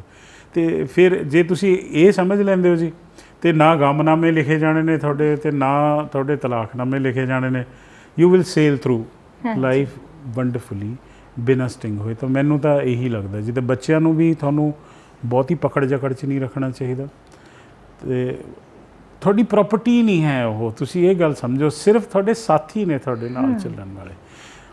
ਤੁਹਾਡਾ ਆਲਾ ਦੁਆਲਾ ਸਾਰੇ ਸਮਾਜ ਤਾਂ ਆਪੇ ਬਦਲੂਗਾ ਨਹੀਂ ਬਦਲੂਗਾ, ਉਹ ਤੁਹਾਡਾ ਕੰਸਰਨ ਨਹੀਂ। ਤੁਹਾਡਾ ਆਲਾ ਦੁਆਲਾ ਜਿਹੜਾ ਨਾ, ਉਹ ਪਾਗਲ ਹਾਥੀ ਨਹੀਂ ਹੋਣੇ ਚਾਹੀਦੇ, ਉਹ ਉਸ ਤਰ੍ਹਾਂ ਦੇ ਹੋਣੇ ਚਾਹੀਦੇ ਨੇ ਜਿਹੜੇ એનર્ਜੀ ਤੁਹਾਨੂੰ ਦੇਣ, ਤੇ life is good, life is not bed. ਕੱਲ ਮੈਂ ਇੱਕ ਪਾਕਿਸਤਾਨ ਦੇ ਇੱਕ ਸਪੀਕਰ ਨੇ, ਲੇਡੀ ਸਪੀਕਰ, ਉਹਨਾਂ ਨੂੰ ਸੁਣ ਰਹੀ ਸੀ ਤਾਂ ਉਹਨਾਂ ਨੇ ਕਿਹਾ ਸੀਗਾ ਕਿ ਮਤਲਬ ਬਹੁਤ ਸਾਰੇ ਜੋੜੇ ਨੇ ਜਿਹੜੇ ਉਹਨਾਂ ਦੀ ਜ਼ਿੰਦਗੀ 'ਚ ਜ਼ਿਆਦਾ ਸਮੱਸਿਆਵਾਂ ਇਸ ਲਈ ਵੀ ਆਉਂਦੀਆਂ ਨੇ ਕਿ ਕਈ ਵਾਰੀ ਅਸੀਂ ਇੱਕ ਘਟਨਾ 'ਤੇ ਲੜਦੇ ਹਾਂ। ਮੰਨ ਲਓ ਸਾਡੀ ਬੈਠੇ ਬੈਠੇ ਕਿਸੇ ਚੀਜ਼ 'ਤੇ ਬਹਿਸ ਹੋਈ ਹੈ ਨਾ, ਅਸੀਂ ਉਹ ਚੀਜ਼ ਨੂੰ ਨਹੀਂ ਸਮਝਦੇ ਕਿ ਇਹ ਬਹਿਸ ਇਸ ਪਲ ਦੀ ਆ, ਸਾਨੂੰ ਨਾਰਾਜ਼ਗੀ ਇੱਕ ਦੂਜੇ ਨਾਲ ਇਸ ਪਲ 'ਚ ਹੋਈ ਆ।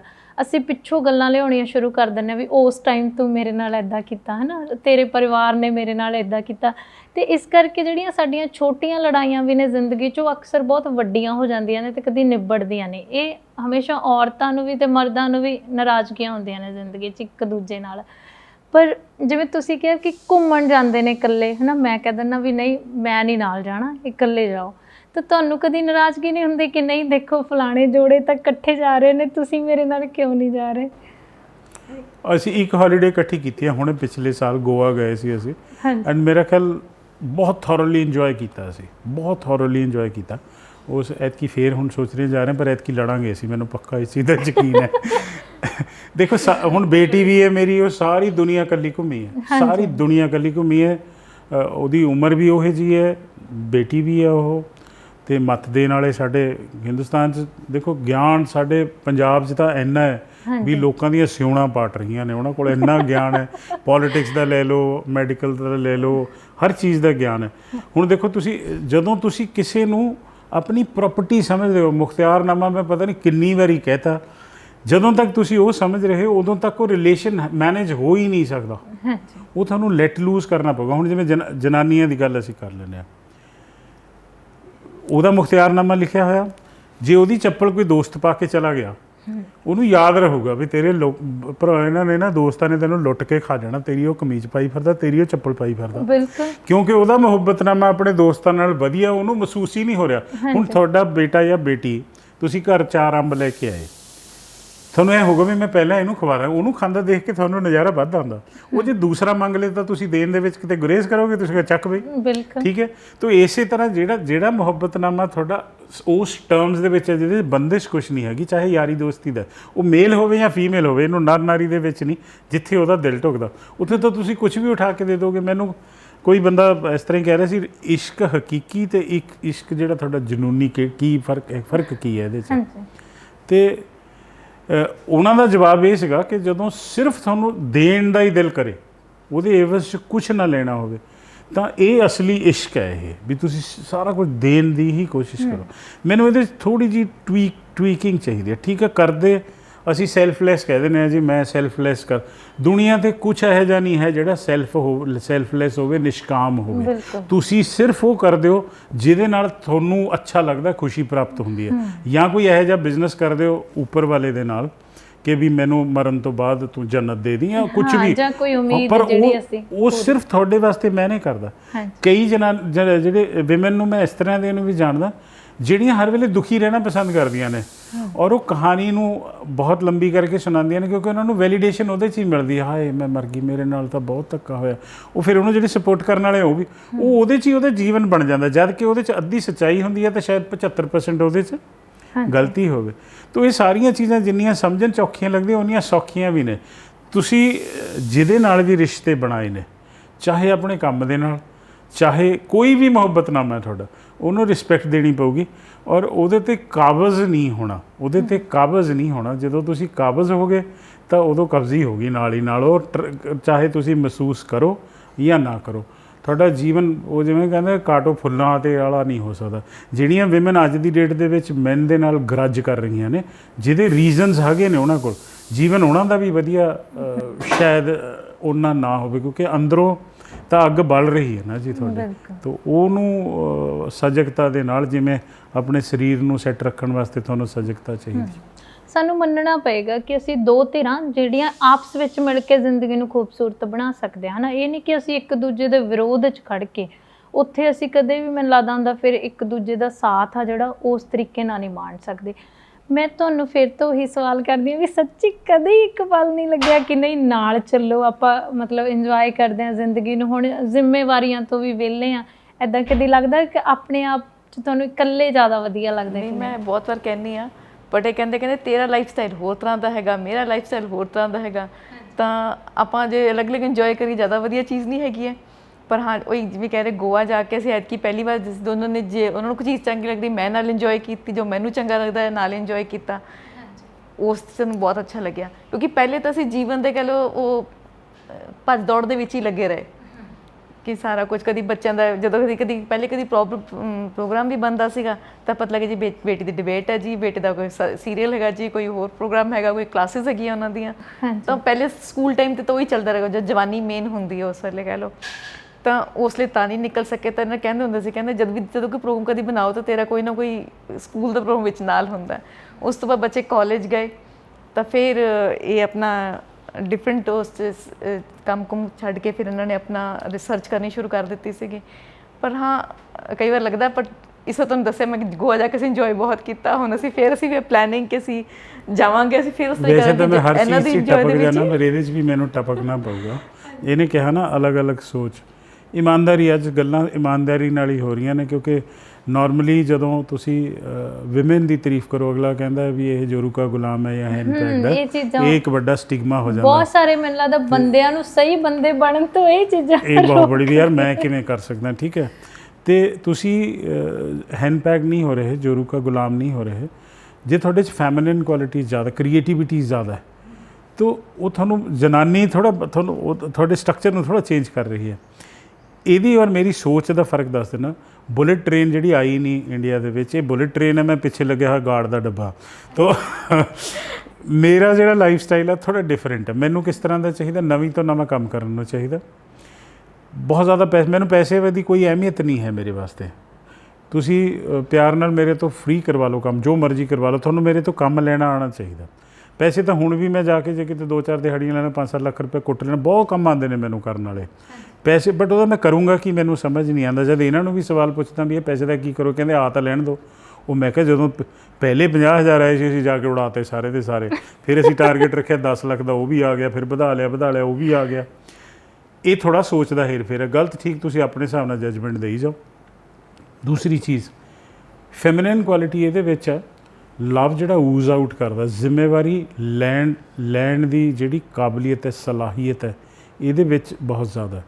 ਹੁਣ ਇੱਕ ਔਰਫਨ ਬੇਟੀਆਂ 1-2 ਚਲੋ ਹੈਗੀਆਂ ਨੇ, ਇਹਨੂੰ ਜਿੱਥੇ ਵੀ ਪਤਾ ਲੱਗ ਜਾਂਦਾ ਕੋਈ ਹੈ ਤਾਂ ਫਿਰ ਉਹਨੂੰ ਲਿਆ ਕੇ ਜਿਸ ਤਰ੍ਹਾਂ ਅਸੀਂ ਰਹਿੰਦੇ ਇਹਨੂੰ ਵਧੀਆ ਸਮਝੋ, ਇਹਨੂੰ ਘਟੀਆ ਸਮਝੋ, ਜੋ ਅਸੀਂ ਖਾਂਦੇ ਉਸੇ ਤਰ੍ਹਾਂ ਕਰ। ਮੈਨੂੰ ਇਮਾਨਦਾਰੀ ਨਾਲ ਕਹੇ, ਮੈਨੂੰ ਲੱਗਦਾ ਯਾਰ ਮੈਂ ਜ਼ਿੰਮੇਵਾਰੀ ਨਹੀਂ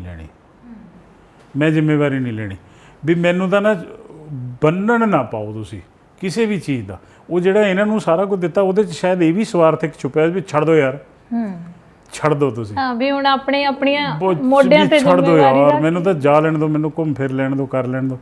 ਤੇ ਇਹ ਬਿਲਕੁਲ ਅਲੱਗ-ਅਲੱਗ 2 ਪੋਲਸ ਨੇ ਇਹਦੇ 'ਚ। ਹਾਂ, ਮੈਨੂੰ ਸ਼ਾਪਿੰਗ ਦਾ ਬਹੁਤ ਪੈਸ਼ਨ ਹੈ, ਮਤਲਬ ਮੈਂ ਜੇ ਰਿਲੈਕਸ ਕਰਨਾ ਤਾਂ ਮੈਂ ਕਿ ਪੈਸੇ ਉਡਾਇਆ ਬਸ, ਮੈਨੂੰ ਬੜਾ। ਇਹਦੀ ਸ਼ਾਪਿੰਗ ਦੀ ਸੁਣ ਲਓ, ਫਿਰ ਤੁਸੀਂ ਕਹੋਗੇ ਇਹਨੂੰ ਬੋਲਣ ਨਹੀਂ ਦਿੰਦਾ, ਨਹੀਂ ਪਹਿਲਾਂ ਮੈਨੂੰ ਮਾੜਾ ਜਿਹਾ ਬੋਲਣ ਦਿਓ। ਮੈਨੂੰ ਲੱਗਦਾ ਹੁੰਦਾ ਕਿ ਤੁਹਾਡੇ ਦੋਵਾਂ ਦੀ ਨਿਭਣ ਦਾ ਜਿਹੜਾ ਸਭ ਤੋਂ ਵੱਡਾ ਕਾਰਨ ਕੀ ਹੈ ਕਿ ਇਹ ਬਹੁਤ ਚੰਗੇ ਸੁਣਨ ਵਾਲੇ ਨੇ, ਹੈ ਨਾ। ਮੈਨੂੰ ਲੱਗਦਾ ਵੀ ਤੁਹਾਡੀ ਹਰ ਗੱਲ ਬੜੇ ਧਿਆਨ ਨਾਲ ਸੁਣਦੇ, ਵਿੱਚ ਕੱਟਿਆ ਨਹੀਂ ਉਹਨਾਂ ਨੇ ਕਿਤੇ ਵੀ। ਤੇ ਔਰਤ ਦੇ ਅੰਦਰ ਇਹ ਕੁਆਲਿਟੀ ਆ ਜਿਹੜੀ ਮੈਨੂੰ ਲੱਗਦਾ ਫਿਰ ਉਹ ਸਭ ਕੁਝ ਚੱਲ ਲੈਂਦੀ ਆ। ਸ਼ਾਪਿੰਗ ਦਾ ਮੈਨੂੰ ਜੋੜ ਲੈਣ ਦਿਓ। ਹਾਂਜੀ, ਦਵਾਈਆਂ ਵਾਲੀ ਦੁਕਾਨ 'ਤੇ ਕੋਈ ਸ਼ਾਪਿੰਗ ਕਰ ਸਕਦਾ? ਇਹ ਕਰ ਸਕਦੀ ਹੈ। ਚਾਹੇ ਚਮਨਪ੍ਰਾਸ਼ ਦਾ ਡੱਬਾ ਹੋਵੇ, ਚਾਹੇ ਇਹ ਦਿਖਾਣਾ ਵੀਰ ਜੀ। ਉਹ ਮੈਂ ਕਿਹਾ ਗੱਲ ਸੁਣ, ਇਹ ਦਵਾਈਆਂ ਦੀ ਦੁਕਾਨ ਹੈ, ਕਿਤੇ ਹੋਰ ਜਾ ਕੇ ਤੋ ਇਹਦਾ ਟੈਲੈਂਟ ਹੈ ਕਿਤੇ ਵੀ ਕੁਛ ਵੀ।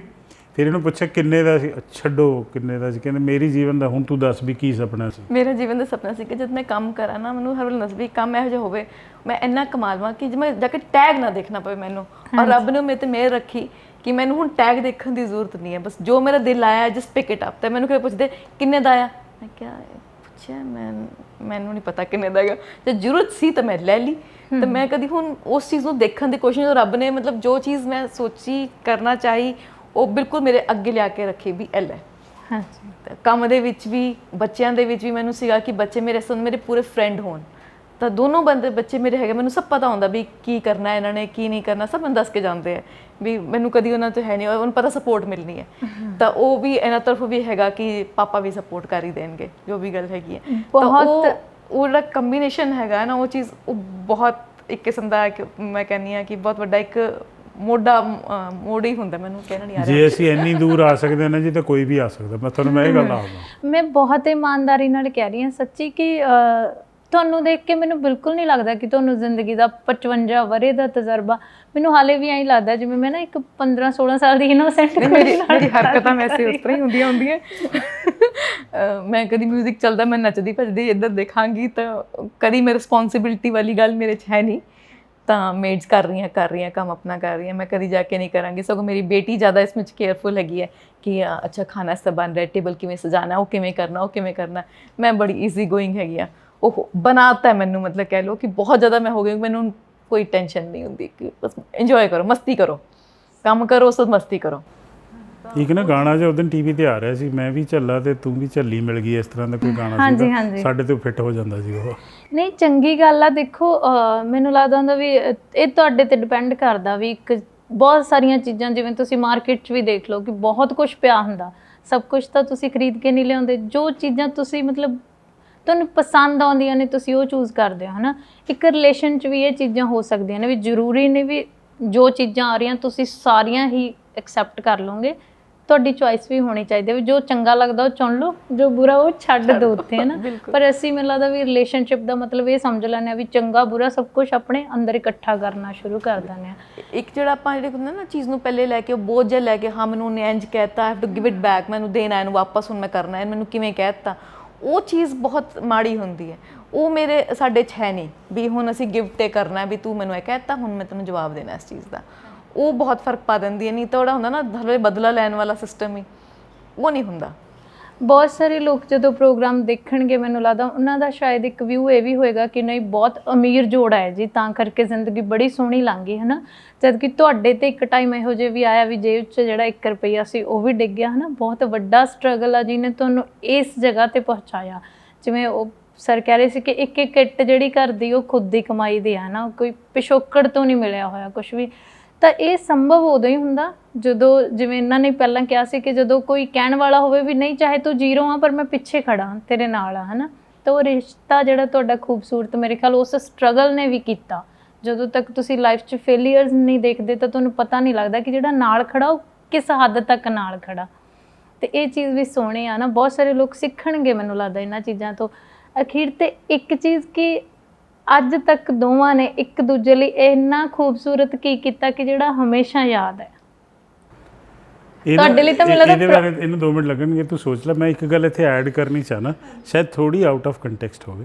ਤੁਸੀਂ ਕਿਹਾ ਕਿ ਜ਼ੀਰੋ ਤੋਂ ਕਿਵੇਂ ਉੱਠਦਾ, ਉਹਦੇ ਵਾਸਤੇ ਨਾ ਇੱਕ ਭੁੱਖ ਦੀ ਲੋੜ ਹੈ। ਮੈਂ ਦੱਸਦਾ ਤੁਹਾਨੂੰ, ਪਟਿਆਲੇ 22 ਨੰਬਰ ਫਾਟਕ ਹੁੰਦਾ ਸੀ ਅੱਗੇ, ਹੁਣ ਤਾਂ ਪੁਲ ਬਣ ਗਿਆ, ਬਹੁਤ ਸਾਲ ਪੁਰਾਣੀ ਗੱਲ ਹੈ। ਅਸੀਂ ਉੱਥੇ ਕਾਰ ਦੇ ਵਿੱਚ ਬੈਠੇ ਐਂਬੈਸਡਰ ਦੇ, ਤੇ ਰਤਨ ਭੰਡਾਰ ਅੱਜ ਵੀ ਹੈਗਾ, ਉਹ ਬਹੁਤ ਪੁਰਾਣਾ ਹੈ, ਉਹ ਇੱਕ ਪਿੱਕੇ 'ਚ ਇੱਕ ਹੁੰਦਾ ਸੀ ਉੱਥੇ। ਮੈਂ ਇਕੱਲਾ ਸੀਗਾ ਕਾਰ ਦੇ ਵਿੱਚੋਂ, ਮਦਰ ਚਲੇ ਗਏ ਸਬਜ਼ੀ ਭਾਜੀ ਜੋ ਵੀ ਲੈਣ ਵਾਸਤੇ। ਮੇਰੀ ਆਦਤ ਹੈ ਕਿ ਮੈਂ ਹਰ ਚੀਜ਼ ਨੂੰ ਘੋਖ ਦਾ ਵਿੱਚ ਵੜਨ ਦੀ ਮੇਰੀ ਆਦਤ ਹੈ, ਚਿਹਰੇ ਪੜ੍ਹਨ ਦੀ ਮੇਰੀ ਆਦਤ ਹੈ। ਇੱਕ ਗਰੀਬ ਭਿਖਾਰੀ ਦੇ ਚਿਹਰੇ 'ਤੇ ਨਾ ਤੁਹਾਨੂੰ ਇਹੋ ਜਿਹਾ ਨੂਰ ਦਿਖਾਈ ਦਿੰਦਾ, ਜਿਹੜੇ ਸੇਠ ਨੇ ਉਹਨਾਂ ਦੇ ਤਾਂ ਬੜੇ ਲੰਬੇ ਲੰਬੇ ਮੂੰਹ ਹੁੰਦੇ ਨੇ, ਕਿਉਂਕਿ ਉਹਨੂੰ ਜੋ ਜੀਵਨ 'ਚ ਚਾਹੀਦਾ ਉਹਨੂੰ ਮਿਲ ਗਿਆ। ਉਹ ਕਦੀ ਠੁੱਡੇ ਮਾਰਦਾ ਖੇਡਦਾ ਜਾ ਰਿਹਾ ਕੁਛ ਨਹੀਂ।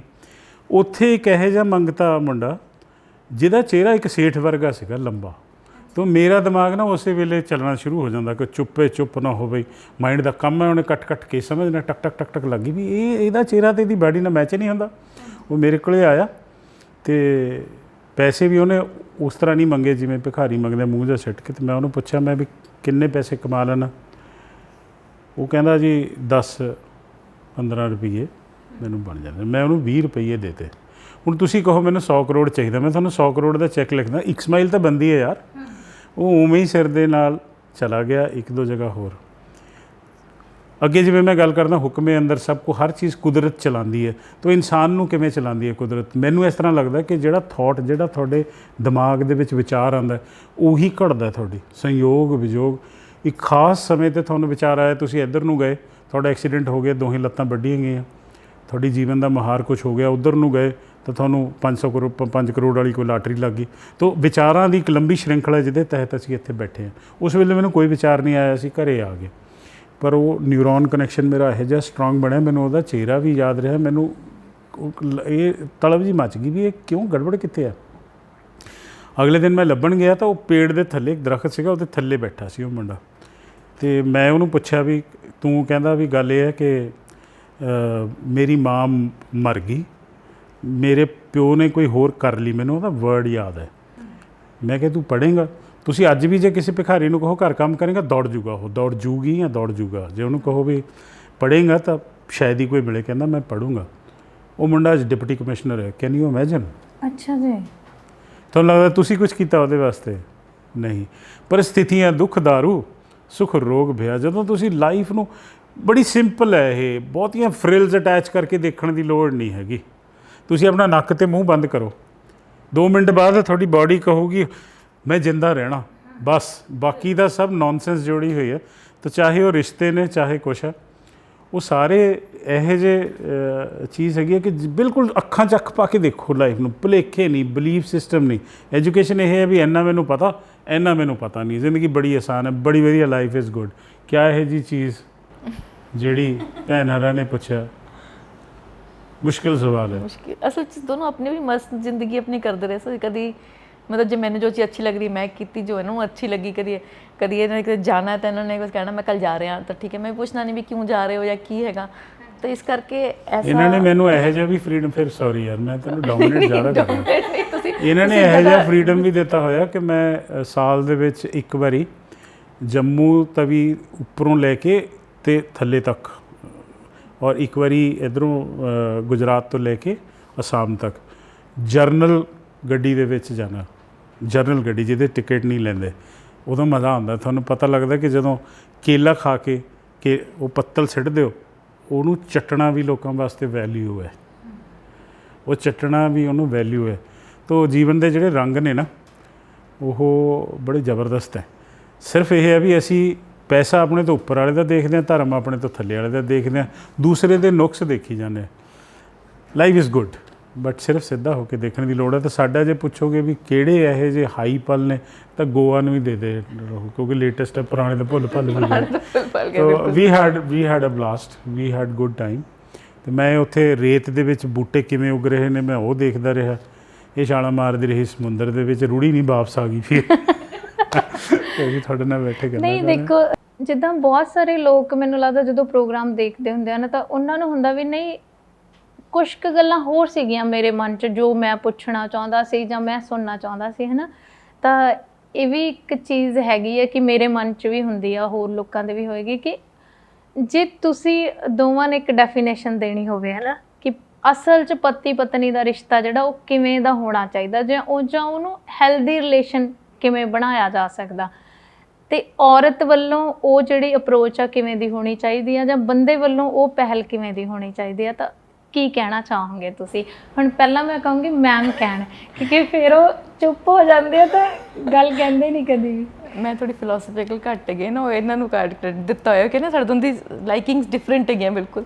ਦੇਖੋ ਐਕਚੁਅਲੀ ਜਿਹੜੇ ਵਿਆਹ ਹੈਗਾ ਨਾ, ਇੱਕ ਕਿਸਮ ਦਾ, ਇੱਕ ਜੋ ਗੱਡੀ ਦੇ 4 ਪਹੀਏ ਹੁੰਦੇ ਨਾ, ਇਹ ਉਸ ਤਰ੍ਹਾਂ ਦਾ ਹੈਗਾ। ਅਤੇ ਇਹਦੇ ਵਿੱਚ ਕੀ ਹੁੰਦਾ ਹੈ ਕਿ ਹੁਣ ਜੇ ਇੱਕ ਨੂੰ ਗੁੱਸਾ ਆਇਆ ਤਾਂ ਦੂਜਾ ਚੁੱਪ ਕਰ ਜਾਏ, ਜੇ ਦੂਜੇ ਨੇ ਕੋਈ ਗੱਲ ਕਹਿਣੀ ਹੈ ਤਾਂ ਪਹਿਲਾ ਚੁੱਪ ਕਰ ਜਾਏ।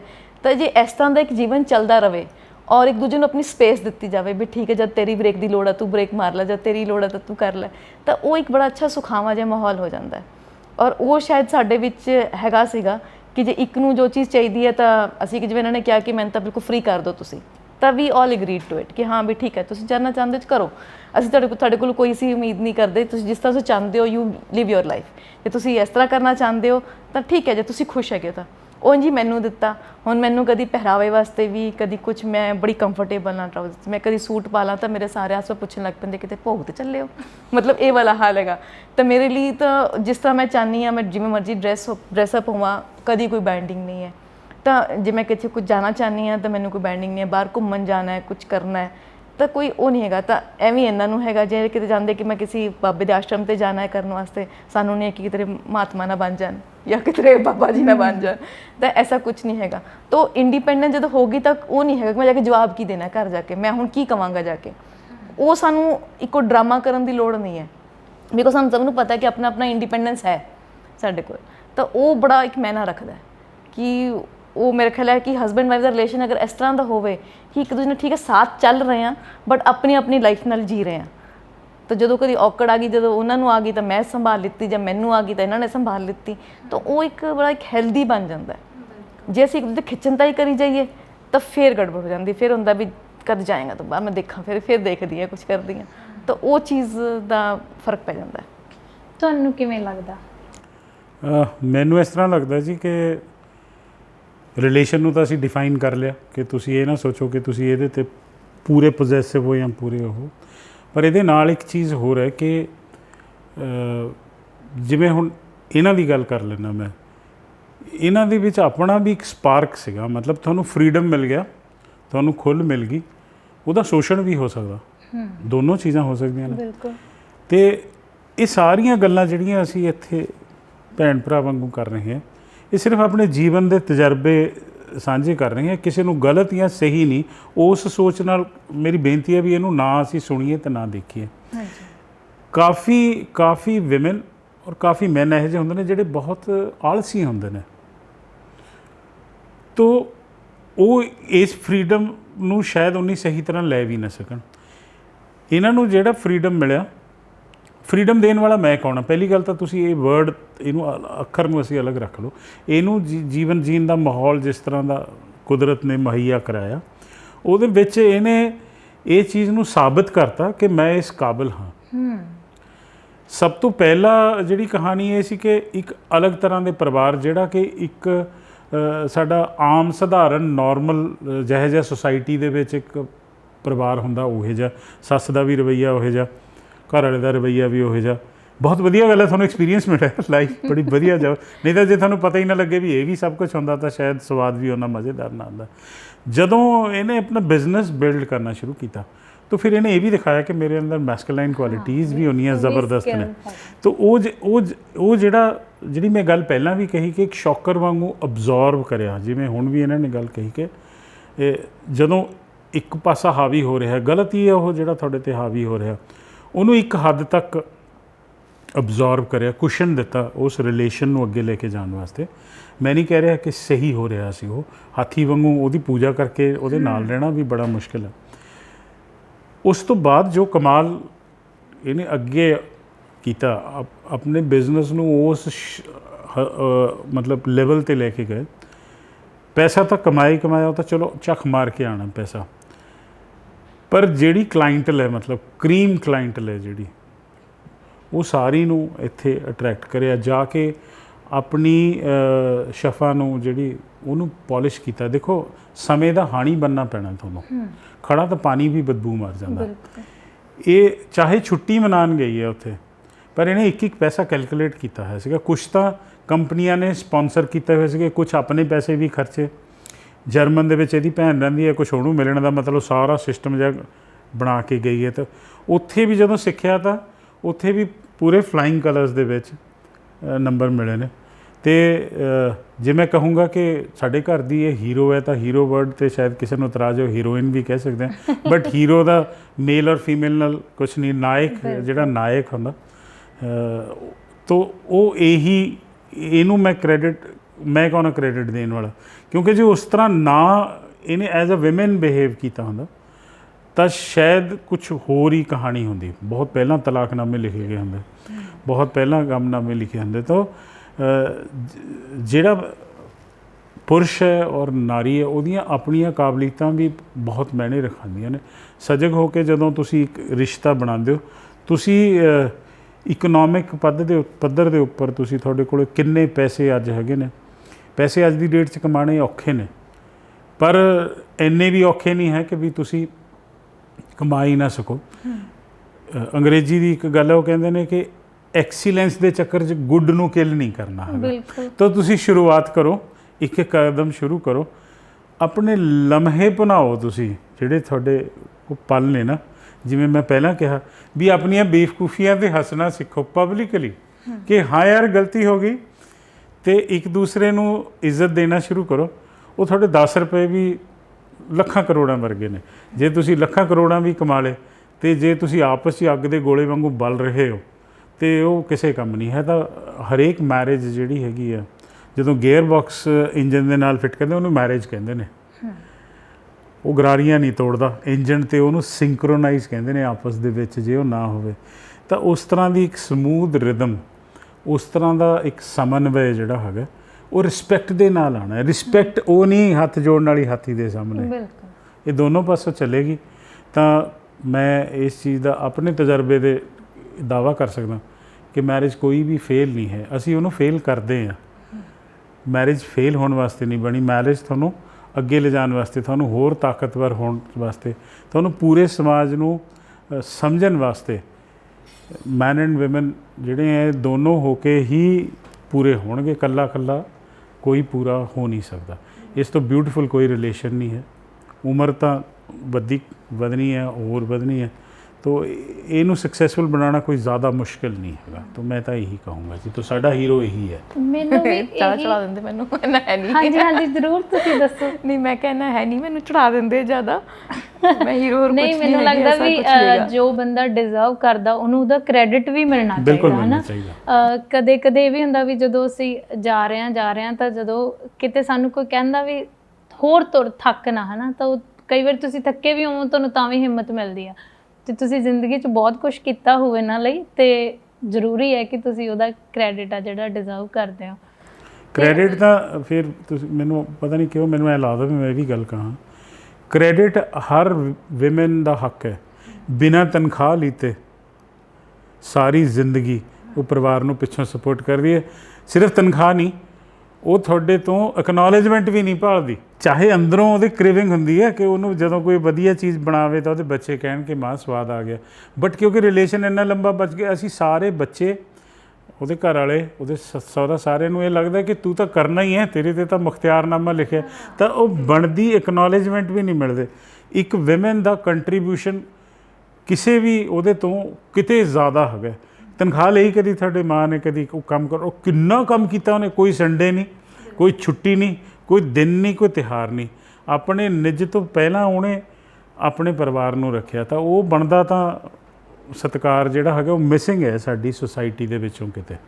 ਲੋਕਾਂ ਨੇ ਕਹਿਣਾ ਕਿ ਲੱਗਦਾ ਇਹ ਹੈਂਡ ਪੈਕਡ ਹੈ ਜੋ ਰੁਕਾ, ਬਟ ਫੈਕਟ ਤਾਂ ਮੇਰੇ ਕਹਿਣ ਜਾਂ ਨਾ ਕਹਿਣ ਨਾਲ ਬਦਲਣ ਵਾਲਾ ਨਹੀਂ ਹੈ। ਨਹੀਂ, ਮੈਨੂੰ ਵੀ ਲੱਗਦਾ ਵੀ ਜੇ ਜ਼ਿੰਦਗੀ ਦੇ ਵਿੱਚ ਅਸੀਂ ਥੋੜਾ ਇੱਕ ਦੂਜੇ ਨੂੰ, ਹੈ ਨਾ, ਕੋਈ ਚਾਹੇ ਉਹ ਮਾਨਸਿਕ ਸਹਾਰਾ, ਸਰੀਰਕ ਸਹਾਰਾ, ਜਾਂ ਕਦੇ ਸ਼ਬਦਾਂ ਦਾ ਸਹਾਰਾ ਹੀ, ਹੈ ਨਾ, ਦਿੰਦੇ ਰਹੀਏ, ਤਾਂ ਮੈਨੂੰ ਲੱਗਦਾ ਹਰੇਕ ਬੰਦਾ ਇਹ ਕੋਸ਼ਿਸ਼ ਕਰਦਾ ਕਿ ਮੈਂ ਜਿਸ ਥਾਂ 'ਤੇ ਹਾਂ ਮੈਂ ਇਸ ਥਾਂ 'ਤੇ ਹੋਰ ਨਿਖਰਾਂ, ਮੈਂ ਦੂਜਿਆਂ ਲਈ ਹੋਰ ਬਿਹਤਰ ਕਰਾਂ। ਤਾਂ ਇਹ ਹਰੇਕ ਰਿਲੇਸ਼ਨ 'ਚ ਜ਼ਰੂਰੀ ਹੈ। ਵੈਸੇ ਵੀ ਦੇਖੋ, ਇੱਕ ਦੋਸਤੀ ਦਾ ਰਿਸ਼ਤਾ ਹੁੰਦਾ, ਤੁਸੀਂ ਕਦੇ ਵੀ ਛੱਡ ਸਕਦੇ ਹੋ। ਉਹਦੇ ਲਈ ਤੁਹਾਨੂੰ ਕਿਸੇ ਵੀ ਧਾਰਮਿਕ ਸੰਸਥਾ ਦਾ ਜਿਹੜਾ ਅਪਰੂਵਲ ਨਹੀਂ ਚਾਹੀਦਾ ਹੁੰਦਾ। ਮਾਂ ਪਿਓ ਦਾ ਤੁਹਾਡਾ ਰਿਸ਼ਤਾ, ਬੱਚਿਆਂ ਦਾ ਰਿਸ਼ਤਾ, ਉਹ ਤੁਹਾਨੂੰ ਆਪਾਂ ਕਹਿੰਦੇ ਵੀ ਸਾਡੇ ਖੂਨ ਦੇ ਰਿਸ਼ਤੇ ਨੇ। ਸਿਰਫ ਇਹੀ ਇੱਕ ਰਿਸ਼ਤਾ ਜਿਹੜਾ ਤੁਸੀਂ ਇੱਕ ਅਣਜਾਣ ਬੰਦੇ ਨਾਲ ਤੁਹਾਡਾ ਜੁੜਦਾ, ਅਤੇ ਤੁਸੀਂ ਇੱਕ ਧਾਰਮਿਕ ਥਾਂ 'ਤੇ ਜਾ ਕੇ ਫੇਰੇ ਲੈਂਦੇ ਹੋ, ਲਾਵਾਂ ਲੈਂਦੇ ਹੋ, ਜਾਂ ਤੁਹਾਡਾ ਜਿਸ ਤਰੀਕੇ ਨਾਲ ਵੀ ਵਿਆਹ ਹੁੰਦਾ, ਤਾਂ ਉਹ ਕਿਤੇ ਨਾ ਕਿਤੇ ਤੁਹਾਨੂੰ ਸਮਝਾਉਂਦਾ ਹੈ ਕਿ ਤੁਸੀਂ ਬਹੁਤ ਸਾਰੇ ਅਪ ਐਂਡ ਡਾਊਨਸ ਦੇ ਵਿੱਚ ਵੀ ਰਹਿ ਕੇ ਇਹਨੂੰ ਨਿਭਾਉਣਾ ਹੈ ਨਾ। ਅਤੇ ਇਹੀ ਇਸ ਰਿਸ਼ਤੇ ਦੀ ਖੂਬਸੂਰਤੀ ਹੈ। ਅਤੇ ਤਾਂ ਹੀ ਮਤਲਬ ਜਿਹੜੇ ਜਿਉਂਦੇ ਨੇ ਇਸ ਖੂਬਸੂਰਤੀ ਨਾਲ, ਅਸੀਂ ਉਹਨਾਂ ਤੱਕ ਪਹੁੰਚਦੇ ਹਾਂ, ਅਤੇ ਉਹਨਾਂ 'ਚੋਂ ਇੱਕ ਤੁਸੀਂ ਵੀ ਹੋ। ਤਾਂ ਮੈਂ ਚਾਹੁੰਦੀ ਹਾਂ ਕਿ 30 ਵਰ੍ਹੇ ਤੁਸੀਂ ਦੇਖ ਲਏ ਨੇ ਇਕੱਠਿਆਂ ਜ਼ਿੰਦਗੀ ਦੇ। ਮੈਨੂੰ ਲੱਗਦਾ ਜਿੰਨੀ ਸਮਝ ਨਾਲ ਤੁਸੀਂ ਜਾ ਰਹੇ ਹੋ, ਤਾਂ ਅਗਲੇ 60 ਵਰ੍ਹਿਆਂ 'ਤੇ ਵੀ ਅਸੀਂ ਫੇਰ ਦੁਬਾਰਾ ਆਈਏ। ਜ਼ਰੂਰ ਜੀ, ਹੈ ਨਾ। ਅਤੇ ਬਹੁਤ ਚੰਗਾ ਲੱਗਿਆ, ਤੁਸੀਂ ਗੱਲਬਾਤ ਕੀਤੀ, ਬਹੁਤ ਸੋਹਣੀਆਂ ਗੱਲਾਂ ਤੁਸੀਂ ਦੱਸੀਆਂ ਜਿਹੜੀਆਂ ਹੋਰ ਲੋਕਾਂ ਦੇ ਵੀ ਕੰਮ ਆਉਣਗੇ। ਇਹ ਸਾਡਾ ਅੱਜ ਦਾ ਬੜਾ ਹੀ ਪਿਆਰਾ ਜਿਹਾ ਅਤੇ ਖੂਬਸੂਰਤ ਜੋੜਾ ਸੀ। ਅਸੀਂ ਹਮੇਸ਼ਾ ਕਹਿੰਦੇ ਹਾਂ ਕਿ ਦੂਜਿਆਂ ਦੇ ਤਜਰਬਿਆਂ ਨੂੰ ਅਸੀਂ ਆਪਣੀ ਜ਼ਿੰਦਗੀ 'ਤੇ ਨਹੀਂ ਲਾਗੂ ਕਰ ਸਕਦੇ, ਪਰ ਫਿਰ ਵੀ ਕਿਤੇ ਨਾ ਕਿਤੇ ਕਿਸੇ ਦੀਆਂ ਕੁਝ ਕੁ ਗੱਲਾਂ ਸਾਡੀ ਜ਼ਿੰਦਗੀ ਦੀਆਂ ਬਹੁਤ ਸਾਰੀਆਂ ਉਲਝਣਾਂ ਨੂੰ ਦੂਰ ਕਰ ਦਿੰਦੀਆਂ ਨੇ। ਵਿਆਹ ਇੱਕ ਇਹੋ ਜਿਹਾ ਹੀ ਸਫ਼ਰ ਹੁੰਦਾ ਜਿਹਦੇ ਵਿੱਚ ਨਾ ਤੁਸੀਂ 100% ਕਿਸੇ ਨੂੰ ਸਮਰਪਣ ਹੋ ਸਕਦੇ ਹੋ, ਸਮਰਪਿਤ ਹੋ ਸਕਦੇ ਹੋ, ਅਤੇ ਨਾ ਹੀ ਕਿਸੇ ਦੇ ਵਿਰੋਧ 'ਚ ਖੜ ਕੇ ਤੁਸੀਂ ਇਸ ਰਿਸ਼ਤੇ ਨੂੰ ਨਿਭਾ ਸਕਦੇ ਹੋ। ਹਾਂ, ਜੇ ਨਿਭਾਇਆ ਜਾ ਸਕਦਾ ਤਾਂ ਇਹਨਾਂ ਦੇ ਕਹਿਣ ਤਰ੍ਹਾਂ ਇੱਕ ਦੂਜੇ ਪ੍ਰਤੀ ਸਤਿਕਾਰ ਰੱਖ ਕੇ ਤੇ ਇੱਕ ਦੂਜੇ ਲਈ ਕੁਝ ਛੱਡ ਕੇ ਤੇ ਕੁਝ ਅਪਣਾ ਕੇ ਇਸ ਰਿਸ਼ਤੇ ਨੂੰ ਨਿਭਾਇਆ ਜਾ ਸਕਦਾ। ਅਸੀਂ ਚਾਹੁੰਦੇ ਹਾਂ ਕਿ ਜੋ ਵੀ ਇਸ ਪ੍ਰੋਗਰਾਮ ਨੂੰ ਦੇਖ ਰਹੇ ਨੇ, ਹਰ ਕੋਈ ਆਪਣੀ ਜ਼ਿੰਦਗੀ ਦਾ ਨਿੱਘਾ ਜਿਹੜਾ ਇਹਨਾਂ ਦੀ ਤਰ੍ਹਾਂ ਹੀ ਮਾਣੇ। ਅਗਲੀ ਵਾਰ ਫਿਰ ਤੋਂ ਇੱਕ ਨਵੇਂ ਜੋੜੇ ਨੂੰ ਲੈ ਕੇ ਹਾਜ਼ਰ ਹੋਵਾਂਗੇ। ਤਦ ਤੱਕ ਲਈ ਸਤਿ ਸ਼੍ਰੀ ਅਕਾਲ।